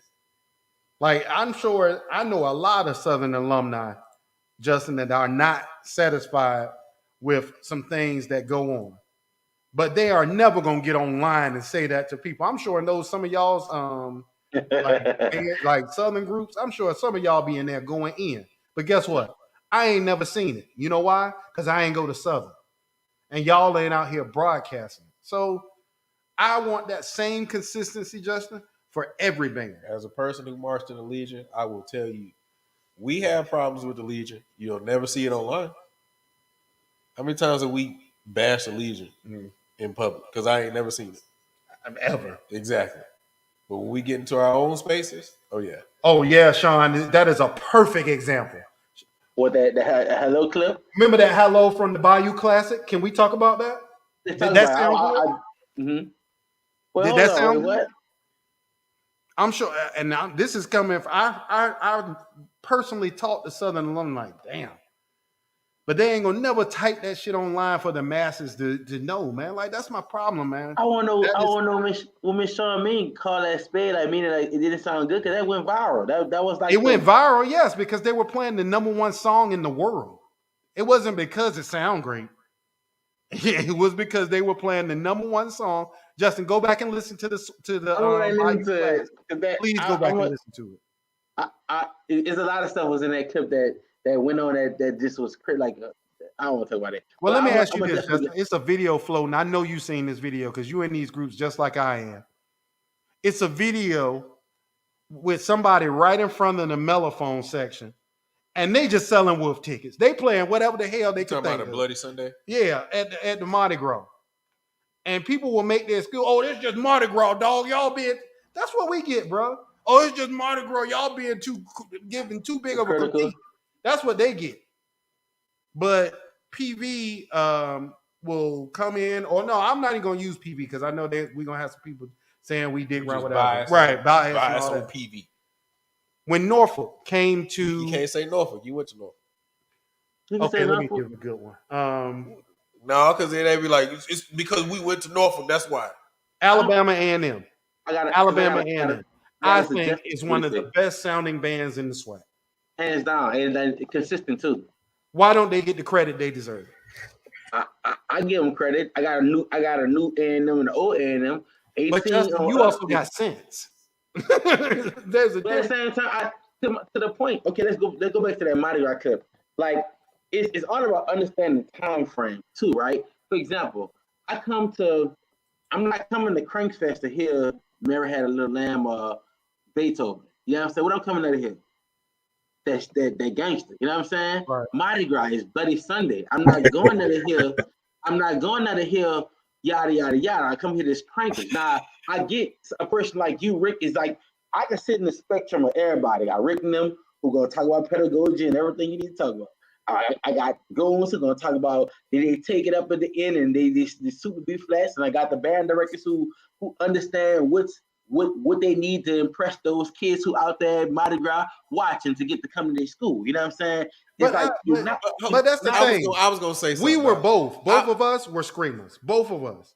That I was know what y'all we was, did but in y'all Norfolk State Band. y'all was screamers at Norfolk. I hate to say it that way. You wouldn't have screamed at Who no was kind of know what Talladega. that But who means. was seeing Justin? I don't When know we what were in the that band, means. who was seeing us? Let me break it down to you. Who didn't know what it means? And y'all, even y'all screamers, but y'all band director wasn't gonna let y'all do nothing berserk. Bro, we took PYT every single note of PYT up. Every in tune, single correct? I got cussed out. In Hold tune, on. correct? I got cussed out in the band room for taking all of what was it, Ready or Not, every single part from the beginning. I got cussed out in the band room. I ain't care though, But that's my thing. Like we Justin, this stuff. we did the that, exact bro. same thing. But that you're everybody not else listening. You're not listening to me. You did it. Most times it was in tune. It was like it didn't break y'all rules. You didn't get a chance to watch a Talladega or a band or like at a Bloody Sunday type stuff. But you said But here's the thing. Here's Go the thing, Justin. And this is where I get what you're saying, but I don't agree. Because of the fact I know you're not gonna agree. Yeah. But because of the fact that I think it was a week ago or 2 weeks ago, or maybe I was just watching some all of our old clips because I had to make the cuts. But it's literally the same analogy between and one in the NBA. At the end of the day, yes, and one, we are coming to see all them little sweet tricks and all that kind of stuff. But the fundamentals of basketball is still the same. The fundamentals of basketball is still the same. I can't throw the basketball off your head in the NBA. And I'm gonna get an ooh if I do it. No, what I just said, we come to see the tricks and all of that stuff. So doing all that kind of stuff, throwing the basketball, doing a little swoop daddy around your shirt and all that, that's the fun and the entertainment. But you still have to make a shot and you still have to shoot the right way. At the end of the day, right? A layup is still a layup, regardless of how you do a layup. A dunk is still a dunk, regardless of how you do. There are things that are synonymous to just playing basketball, and I think that's the same thing. We like to hear. I like to hear people crank up. I like to hear people crank up, but I still believe that there is, like Rick says all the time, an F concert in tune is an F concert in tune. It doesn't matter what you're doing. So that's the point. I think, and I think that's the part that I think that some people believe, like we don't like the crank up. Like we do like the crank up. Just because there's this misconception that because we marched in the Legion, we didn't like the crank up. Like That's all we did when we was there. Now y'all look at it as something different, but we would sit in the band room, be like, crank, nigga, and we'd be cranking up in the band room. Like that So was when you get in them stands, in public, what we get? it was the same thing. We never approached the band room and the field different or the stands different. But I think that's the thing, right, Justin? I think that people assume that because we were in the MEAC, we weren't playing. That's loud. what it is, exactly. Right. That's exactly what it is. Yeah, like I think that's what it is. The fact of the matter is, and I'll say it again, I will put those Dizzy sessions that we were in against any trumpet section in HBCU ever. Because like you said it yourself. Yeah, Rick, y'all was screaming, but it was in tune. You damn right it was in tune. And we cut off at the same time. And we started at the same before time. the A&T game in 02 on Turn on the Action. We had to all scream that F concert. All 6 of us had to scream that F concert. Paul Adams pulled every single one of us out of the stands And before we got on the field and tuned the double G. And he sat and tuned all 6 of us to make sure that we were in tune. So yes, we did tune. We tuned our screaming notes, but that did not change the fact that we was going for them hoes, and we might hang over just a little bit just to make sure you got that last piece of it. We hit the hangover that. We did all of that same stuff. He used to get mad at me, Justin. Julian used to get mad at me because in Turn on the Action, we were facing the end zones playing this part. But I couldn't stand when you put take that up every single time.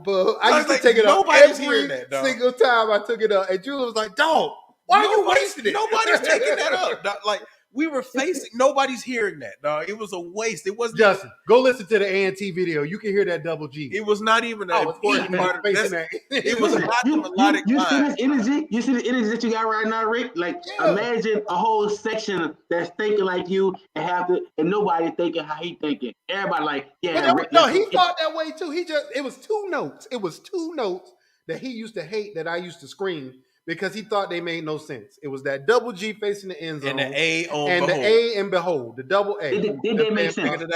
It's a double tongue, double A. Yep. It was a da-da-da-da, and then after I would double tongue, I would go up to the double A. So I would go da-da-da-da, yep.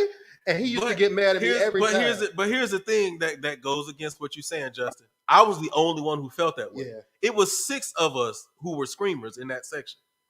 All the rest of the 5 of them would be playing that 8 with him. I'd be like, nah, I'm sitting out. I'm good. I don't need that. I can go for the rest of the meat of the music, right? But like, we rock the same way everybody else rock, dog. Like, people think we were different. I think what I'm saying is like, Rick, when you in that moment of you wanting to take that up, bro, like you wanting to do that, like I'm pretty sure your band director didn't approve of that, especially if he didn't think it was wrong. But nowadays, like sometimes, like to get the interest of the students, you know what I'm saying? You got to kind of give. It wasn't that he didn't agree with it though, Justin. Like Dr. Sanford and them, we were doing it so much it became identified with the Dizzy. So he would start recruiting, making sure he bought in 1 or 2 screamers a year every year to replenish. So like I was the first one to leave. When I left, there was still 6 or 7 people. That's when Dale State came in. Jamar, he be in the comments. All them started coming in. Like he would actually recruit for those people. But now you are right from the standpoint of there were certain aspects of our sound that they were just not having. That bombastic baritone sound, Mr. Adams was not having that. True. Mr. Adams would cut the whole band off, and he would lose it. And Mario, let me make sure I give him his credit. Chief was actually the one who started building that euphonium section up, and and Doc would cuss Chief out because of the fact that he was playing with a sound, especially when we got them euphoniums. Doc would be like, "It's supposed to be a conical sound. It's not supposed to be that loud sound that y'all are trying to play with." He would do that every single time, every time. That loud sound was popular now. Like how Miss Shaw just said, back then, like they didn't get claps, but if they wouldn't have changed they style, they wouldn't be the dancing dolls they are today. I just feel like, sometimes like I agree with y'all be saying, but like give examples of what y'all want to see a change to, then say than just saying y'all should change. I get y'all, you know what I'm saying? But sometimes when it come off the other people like, oh, they just hating. But if you start like saying stuff, maybe let's try to do such and such things different. We could be a better. I feel like we all be saying the same thing. But Justin, I've heard you on this show, bro. I've heard you on this show agree with me in saying that the best band that Norfolk ever had was 09. Yes, and That's yeah, the best band like, that Norfolk ever had, right? What's some of the songs that people hold synonymous with that 09 band? Obviously, Dirty everybody, what's the name of that? Tear the Club Up was one of them. Dirty Diana. But you talking about regular, normal songs. Dirty Diana. What's that? Dun dun bum bum. Thriller. Not Thriller. only Off the Wall. Off the Wall. Off the Wall. Yeah, off the wall. Yeah, all these songs that became synonymous with that 09 band were not songs that would be considered, I don't even know what popular in this day, man. Like people would look at them songs, I mean, they sound good. That would be the critique. I mean, they sound good. It ain't blowing though. But here's the other half of that, Justin. I wouldn't say that. So like, I wouldn't say that they coming, Rick. I don't care what you playing. If it's like, I know. I was on staff for that band, Justin. I don't know if you knew that. I was on band staff in 09. I did not know that. one of my favorite songs. But here's the other half of that, Justin. So you're asking the question of like, give it a example of what you want to see, asking for, right? But here's the thing though, like in the course of us doing this show and having the show, I think one of the greatest things is the fact that not only are we having the conversations, but we have given examples. The problem is the fact that people take our examples and they look at them as an attack instead of actually looking at it as something to actually believe in and say, okay, they may be saying something of substance, because that goes back to exactly what we were talking about earlier. Some people won't allow their egos to get out of their way to accept the fact that they can just take the help that people are trying to give. We're not on here trying to boast our egos. We're not on here for that. I didn't create this show for that. This was not that whole point. The whole point of this whole platform is to be able to give people a voice in a conversation to say that there is a different route you could go other than the way that you're taking that may not be so bad, but could probably use some help or could probably use some extra, tutelage or whatever, a tweak. So the problem is not the fact that we haven't given examples. It's just the fact that they're not open to take them. It's like we tell you all the time when you come on here, bring people over. And there are plenty of people who I've seen come inside of the chat and never come back again because of the fact that they don't like what we're saying. And it's not about that. It's really not. So, but that's what I'm saying, man. We've given plenty of examples, and I've done a lot of these clips where I cut them up, and I don't cut them up to just try to get shock factor. I cut them up. Yes, you do. Yes, you do. No. My first time, yes. That's how I got. That's how I came to the show. Rick was saying something. Who are these people? Let me be clear. So many. I cut the mass band daddy up to get shot factor. All the rest of them, though. Got everybody ready to fight me. Boy, half of doing the All-Star band send me them there. Cause do you know who these people is? He called me. He was like, "Hey, dog, you see this backlash you getting from this video?" I was in Sacramento, bro. I'm like, "What video?" Hey, dog, you need to get in the uncut group. You getting that smoke right now. But I said it on fairness. Out of fairness, the one that ended up in the uncut group was not the one that I cut. Somebody else cut that one. But I'm just saying, like, the stuff that I cut outside of the mass band daddy, the stuff that I cut is specifically put in there so that people can get those nuggets that we do leave.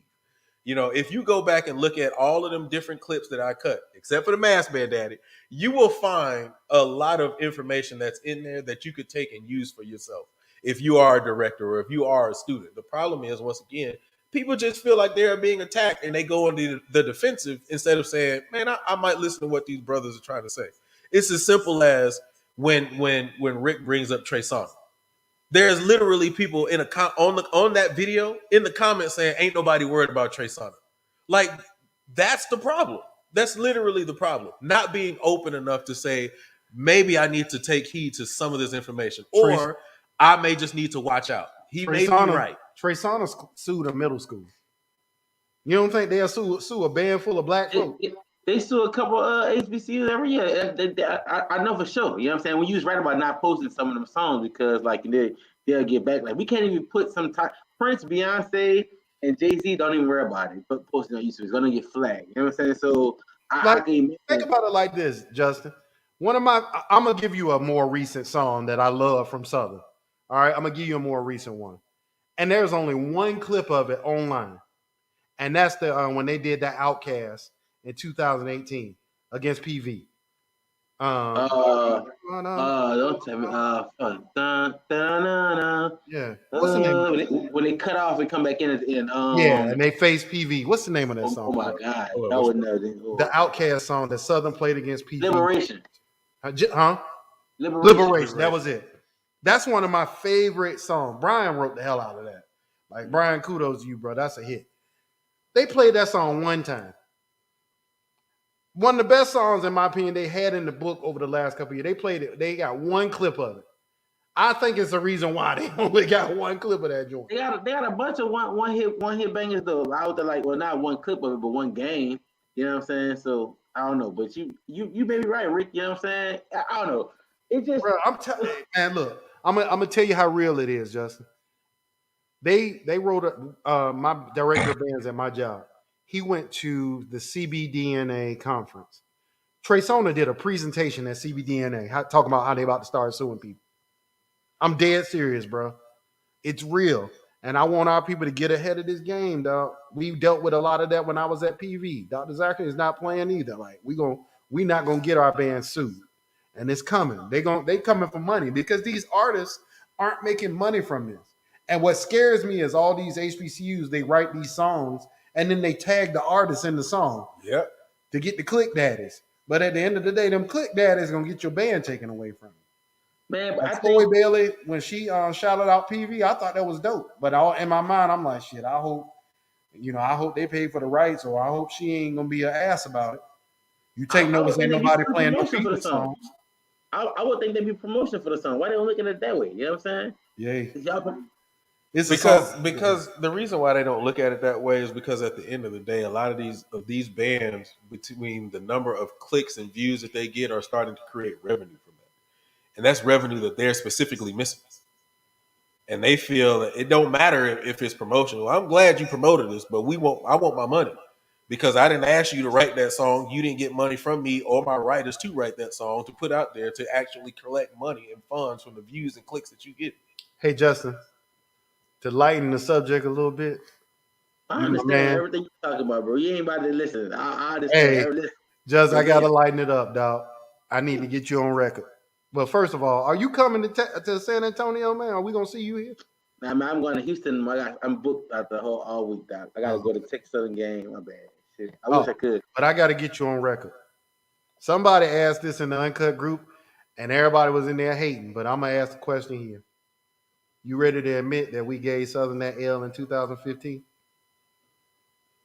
At homecoming? Hell no. Go back and listen to the battle. You ready to admit it? And I don't want to hear that it was homecoming. Because you know they'll make every excuse. Let me say one. And that's why I always disagree with y'all when y'all say this, Rick. I disagree. Y'all, I don't think y'all give PV as much credit as y'all think because you're so focused on the backlash. I can show you people who watching the band since y'all was there to 9 that says PV is one of the games that we like playing because y'all actually sound good. Like, I hate to say it that way. I don't agree with that. Go ahead. I'm telling you from what I hear. I Mellow Yoshi. Y'all know who that is? Quan, you know who Yoshi is? You know what I'm saying? You know who Derek is? The big dogs in the band. I ain't talking about the pups. I'm talking about who have status and who opinion really matter in these sections. PV is a game that a lot of people I know for Southern like playing. They like playing because y'all sound good. Y'all can be consistent this time. Since I was in school, y'all always been consistent. You know what I'm saying? I don't think y'all see that because it's other people hating on y'all. You was named top 5 bands in a SWAC that sound good, and you don't name PV, you literally cap. You know what I'm saying? Honestly, it's gonna be easy to put them in the top 5 in the SWAC. One band got 16 people soaking wet. I mean, no. You said that, Rick. That's all right. Are they? Justin, are there is in your opinion, are they a top 5 band? TV, Yes. depending on the year, yes. And it's swag. We talking swag. Yes. Easy. 2018 PV. Was that a top Like 5 that? band? Yes. From oh my god, which woman the name? The damn Rihanna snippet they did. Shit, my favorite clip that went crazy on YouTube. I'm playing that whole 18 was like that. 19 was like that pretty much too, but I don't know. 19 was just a little weird. I don't know what it was about 19. It like I don't know if it was they sound good until they came to Southern. And that what made me mad. I knew what that band But sounded like. we used to get upset about that, right? Like changing the approach because you playing them. Do what we do. We got our own personality. We got our own thing. And I think now they have so much more pride than what we were trying to build in the early years that we were there. Now it looks like those students, like you watch that show, it looks like those students are 110% PV Invested. no matter what. Yeah. And I love that, man, because that was I agree. that we had early. I know it was like that before we got there. Then the band, like, and Quan has went into complete detail about this. None of us know how it feels for the person that was like a daddy to you, your band director, to just up and die out of nowhere. Like our band director, we can call him right now. I talked to him a couple days ago. You know what I'm saying? So I think that's why I have such an issue with it, right? Is that band lost the man that created the damn band. Right. And they got no buffer to deal with that trauma and then try to come back from it. When FAMU got that suspension for Robert Champion and they came back, everybody acknowledged that, hey, it ain't the FAM we used to. But I ain't see nearly the amount of hate on FAM other than the fact they weren't as good as they were, right? People definitely acknowledge that because that's all we ever do is talk about how much somebody sucks for some reason. But there was not nearly the level of hate for that than what was being dealt with there. And I think that's the issue I have, man, is it's always this unfairness that never gets applied to certain groups. And I also think, Rick, you gotta earn their respect, and you're they not got looking at this too. You're not looking at this too. You're not looking at this part. PV, I hate to say this. I might get backlash. I don't care. I never known for PV to be good or like for me to want to listen to PV until them recent years. Like, for example, you remember that Juke Storm alumni battle of the bands that they had that summer? Y'all remember that? Which one? It was a Juke Storm. It was an alumni, Southern alumni band. Yeah, that was the start of my comment. But Justin, that was the start of my comments, bro. During the All-Star band. We was like, why y'all got so much? I ain't said so much pride. Like y'all ain't never been that good like that. Like until nowadays, you know what I'm saying? So It's kind of like y'all had an unfair advantage. It's kind of like y'all they asking for something that I ain't saying they never had, but that y'all was trying to build. They acting like what y'all was trying to build. They had before. You know what I'm saying? But the thing is, because I feel like now we getting on the PV and PV topic. But the thing is about PV, and this is one of the things that we even discovered. They had a lot of pride when we got there. Yeah, like they did. They had mad pride when we got there, but it just wasn't as outward as it is today. But I think that also has to do with a lot of social media things. So, you know what I'm saying? I think that has a lot to do with it. They had mad pride. It's just, and I think that going back to what Rick said and was talking about, the death of Prof. Ed, it's kind of unfortunate the fact that they did not get a chance to deal with their trauma before a new person was put into the seat and a whole new staff. I do think it was still cold to outwardly disrespect the program and the new staff when we got there in a public setting, but they always had pride. Because like I remember when they would come up to us and be like, "Man, we was killing back and blah blah blah," and me and Rick be like, "All right, show me the clip though." And that's my Where thing. the clip Because at? I see somebody that said you're not old enough to know. Okay, I think sometimes we forget too. Like I'm old enough to know. Yeah, let me put that out there. I'm simply talking about from fuck. Okay, I can speak for the last 15 years, can I? You know what I'm saying?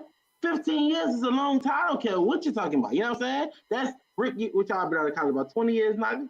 20, 10, I'm gonna say when I was 12, 13. What I'm saying is that like of course they had pride, but what I'm saying is like it was promoted like they had a chance at that battle. I never seen a cold blood nose kill band from PV like that until recent years. If you had one, show it to me. You know what I'm saying? Like you can name I'm gonna disagree with that, and I'm gonna let you speak in a second, Rick. I'm gonna disagree with that because I'm looking at Still Kicking, who's in the comment section. Still Kicking, come in the chat. Put the link in there, bro. I'm gonna disagree with that because of this fact.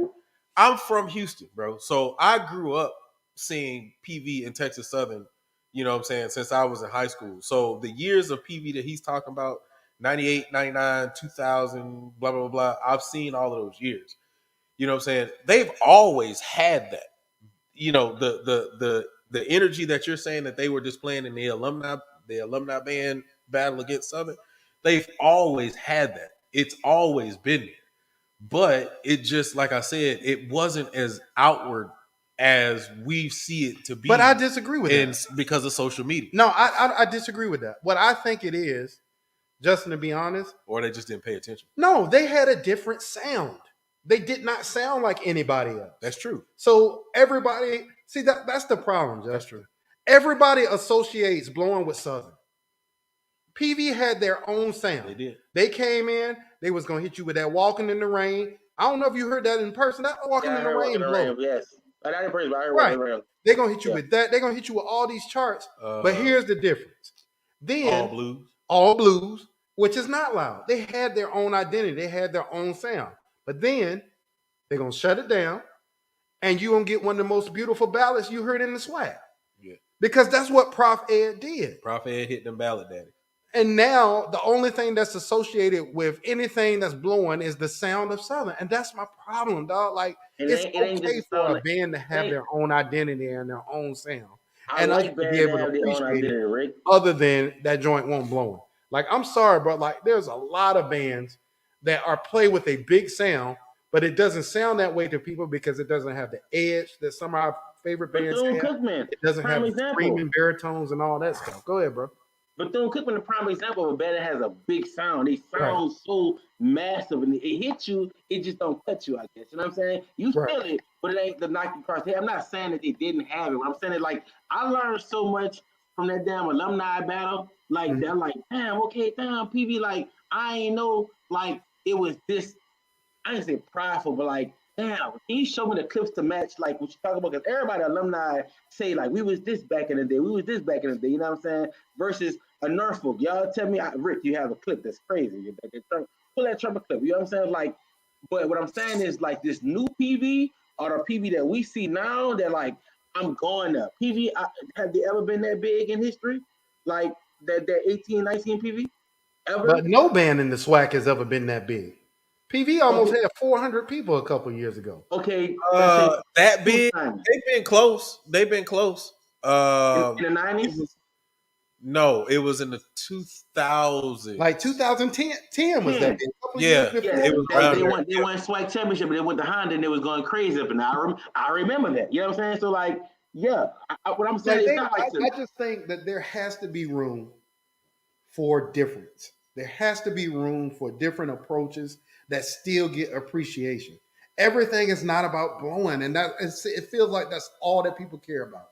There is a characterized sound now, Justin, that people expect from our band programs, and that is a new phenomenon. Like, go back, like you said, like this brother was saying, 2000, all these years back. Go back and listen to Southern from the late 80s. It's some video clips of 1988 Southern. That was Dr. Zachary's freshman year. And listen, there was off the chain. I know the 88 field show. Technically, that band was very talented. 88. They don't sound like our current iteration. They don't sound like anybody else. Everybody had their own individual sound. I'm an old Jackson fan. You know what I'm saying? Old Jackson, man. I used to love old Jackson. There's no variety anymore. Everybody's just yelling at you 100% of the time. Like, I'm sorry, Justin. Like, imagine a show where me and Julian just screamed at each other the whole show. All you hear is, ah! The whole show. That's all you ever hear at these battles, man. The next rap song played at with no dynamics, no none. Just blow that thing as hard and loud as you can.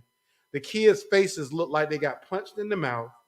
Like enough is enough, Rick, man. I Okay, think let me Robert tell you, Champion's death um, was wider. It had a wider effect on HBCU band than we thought. But that was a while ago, and it's time to recover. We got to have other standards other than everybody must be blowing. That is not characteristic to our art form. That is the community being led by a bunch of young, uninformed people that know nothing about the history of HBCU band. Rick, That's I what don't that think is, bro. That's a bunch of young people dictating what they think our standard is. I And I think can prove that through video. I I can think prove that through HBCU bands previously participating in CBNDNA and all these other conferences and stuff. That doesn't happen anymore. So people don't know what that is. I guarantee you, man, if we went back and we just said, look, what you do is cool. Nobody can out Southern Southern. Nobody. I'm sorry. I agree. I agree with that. No one can out Southern Southern. So instead of trying to be them, which I think Talladega falls into all the time and some other band programs, instead of trying to be them or trying to do them better than them, I even remember that video that he put out saying, I'm gonna play your song and I'm gonna play your song and I'm gonna play your song and I'm gonna play it Crankback. better than y'all. Right. Instead Mhm. of saying that, let's say, okay, cool. You got your lane, stay in that lane. We gonna do us, and we're gonna do us at a high level. We ain't trying to be you. We don't want nothing that has to do with you. And I think once we do that and everybody is able to be themselves and get appreciated from the community for being themselves, that's what I want to see. And that's all I want to see. Us to be able to have a playing field where everybody can be successful, not just our favorite bands. That's what I Okay, want to see. look, that last comment that's still kicking posted. You know what I'm saying? Rick, I love bands that have their own identity, bro. Like it made like Grambling never change. They're gonna give you the 1-2 daddy with the horn and they gonna give you that. You know what I'm saying? Like y'all in Norfolk, they'll give me the big boisterous behold sound. You know what I'm saying? Like who else? There's a lot of bands that change. Like I when somebody argue and say Jackson don't sound like old Jackson, no, but they sound more like a southern style Jackson. I do agree with that, but Jackson still keep a liberty tradition. I'm gonna tell you this from a younger standpoint and looking and seeing, bro. Like I grew up loving family. Like I imagine growing up in New Orleans where all the bands crank, but I'm the little kid that like FAMU. I was always asking myself, when is FAMU gonna blow that hoe? They got all these one people. That's why I like them because my high school band big, Reed, all these bands big. FAMU had the biggest band. They sound full and pretty, but I want the growl and the aggression. You know what I'm saying? Like what I'm used to at home getting from But there Southern has and to all but that. there has to be a space for all that, right? Okay, There hear has me to out. be a space where Southern can be the big aggressive band that gives you like all that excitement, man. That's their lane. And then there has to be a lane where you say, you know what? Southern is doing their thing. I want to go check out some A&T because I like what Gary's doing with the drill. I like the fact that they're not scared to do both core style and show style, and be able to say they're good at what they do. And North Carolina A&T gets a lot of credit in the band community. Like people appreciate them for who they are. I don't think they get put in the category of best bands. And we'll see what happens with how they Dr. Rowe continues to grow the band. But there are a lot of great bands, man, that I hope we're able to show them the credit and give them the lane to be able to innovate in their own way and people still be able to appreciate it for what it is instead of always comparing them to band A or band B, and saying that's the standard of what all bands should be. And that's not the case. Because like you said, you're a fan. Yeah. I've already told you, just me and you had this conversation on the show. I'm gonna ask you again. Because you know what my song of the year. My song of the year is Young and the Restless. Nothing sounded as good as Young and the Restless. Justin, what was your song of the year, Doc? Um, about about 3-4 Southern songs, but I like I like that Chloe that PV that working hard that have mercy. You find me a song that's to the T, like it is a rap daddy, but they blowing that. But like, I had to make sure I get my own clip of that. You know what I'm saying? And what I'm saying, Rick, I just feel like in Well, how this about this? I'm generation, gonna do you like you did me. You can't do a rap song. Cause remember you told me that song too old, Rick. That song too old. I just gave you a more recent song I like from Southern. Give me your favorite ballad of the year. That's not blowing. It's just beautiful. How about that? yeah, Do you not, have one? I would have to think. Probably Knights over Egypt, Kentucky State. I haven't heard that. Uh, I have to go check that out. Go check that out. And believe it or not, Central State played one at the Columbia Classic for Columbia. I was looking at them like, damn, give me some instrumentation. I don't know the name of it, but I can tell you it's like a 13 minutes on that Kentucky State video of the first game of the season. But yeah, but Why we what I'm ain't hear saying no is, Bethune this year? That needs to be a topic. Well, the Bethune clips. But yeah, man. it I'm ain't Be the sorry. same song over and over. no, don't do that to them. Well, yeah, shit, you can do it to them, but Yeah, there you go. Keep it real. I'm sorry, Justin. Ain't nothing touching that young wrestlers, bro. That's the most beautiful thing I've heard from an HBCU band since Jackson State played Circle of Life. That Jackson State Circle of Life was amazing. I really appreciated the arrangement and the performance. You ever heard GAM Circle of Life, Georgia Math Band? No. Go check that out tonight. Let me know. Well, All right, Justin, go ahead and get your final thought out, bro. Rick ain't going to interrupt you this time, dog. I'm going to let you go ahead and get it. what I was saying is that, like, I think sometimes we got to pay attention to. I know we hate following trends. I know we hate, like, following, like, trying to be like the next person. But it's coming. It's a new day in band world. You know what I'm saying? And I ain't saying you have to adapt, but at the same time, you better be creative enough to keep the interest of these kids. You know what I'm saying? Like, it's the cranking is here and it ain't going nowhere. I hate to say it. You know what I'm saying? It ain't going nowhere. But at the same time, even the bands like Southern slap you with a ballot that you have to answer. You know what I'm saying? And if you don't have one to answer, like you gonna get caught in the rapture. You know what I'm saying? Everybody can't do that. So I'm just saying, like, you just gotta catch up to the times, stay innovative, because that's what make a good band director, if you ask me. I like seeing old band directors that be whooping these young band directors ass. I like seeing that because, like, dang, he old enough to be our daddy, but he's still in tune with the times. He's actually doing something. You talk about Bethune-Cookman, but they're one of the biggest bands every year. Why? I don't know. You know what I'm saying? But at the same time, I can't deny that product. You know what I'm saying? So I don't know. You just gotta stay hip, but stay, like, you know what I'm saying, keep it fresh. You got to. And sometimes a lot of your traditions ain't working. We talk about them MEAC bands over there, bro, but how many of them over there, like, really, like, I don't know. Let's just state for example. South Carolina State, 12 state, big and kicking butt. 13 state, you know, they lost band director. You know what I'm saying? Look at them now. You know what I'm saying? Band just won Celebration Bowl, but was he in tune with the band at all? You know what I'm saying? I don't know what it is, but you just had to stay hip and stay fresh. That's I guess that's my piece. Yeah, Yeah. no problem. Man, it's definitely a great back and forth. You know, it's always interesting and great topics when a conversation when you come on, Justin. So we definitely appreciate you, bro. So I thank you, man, and thank you for the support, man. So keep rocking with us. I know you will, man, and I think we'll see you next Wednesday then. All right, man. Holla at y'all, man. All right. All right, bro. All right, man. This is a late one. But we got through it. We got to hit this TMA tomorrow. Well, no, we got to wake up and hit that breakfast good tomorrow. Tomorrow. Oh yeah, it is. Yeah, well, it ain't 12 yet. Yes, ain't it is. 12 I'm yet. from the East Coast. It's Well, 12:37. you in the South right now. It's 11:37. So we go ahead and wrap, man. I appreciate everybody for joining us, man. If you're just walking in, you still got time to hit that like button. You also still got time to subscribe to the channel.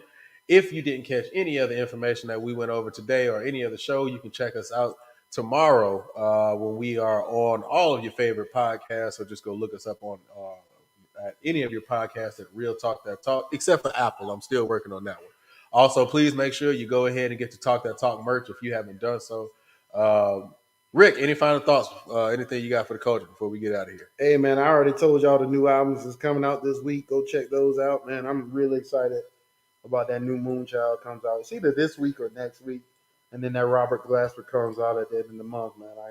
He's one of my favorite artists. shout out to our sister Latoya Webb, who's presenting here at TMEA. She's presenting tomorrow and Friday. I think it's at 11:30.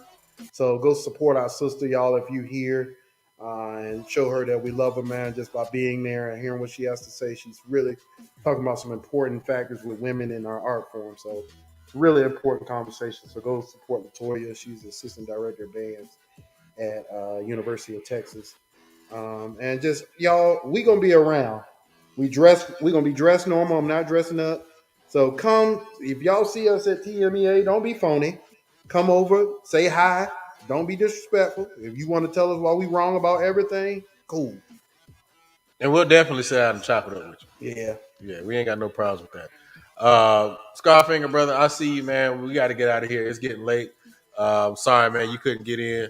But we can probably check you out next Wednesday, bro. But we got to roll, man. It's late. It's late, man. So I appreciate you guys. Appreciate everybody hanging out with us, coming through. Until then, we will see you guys next week.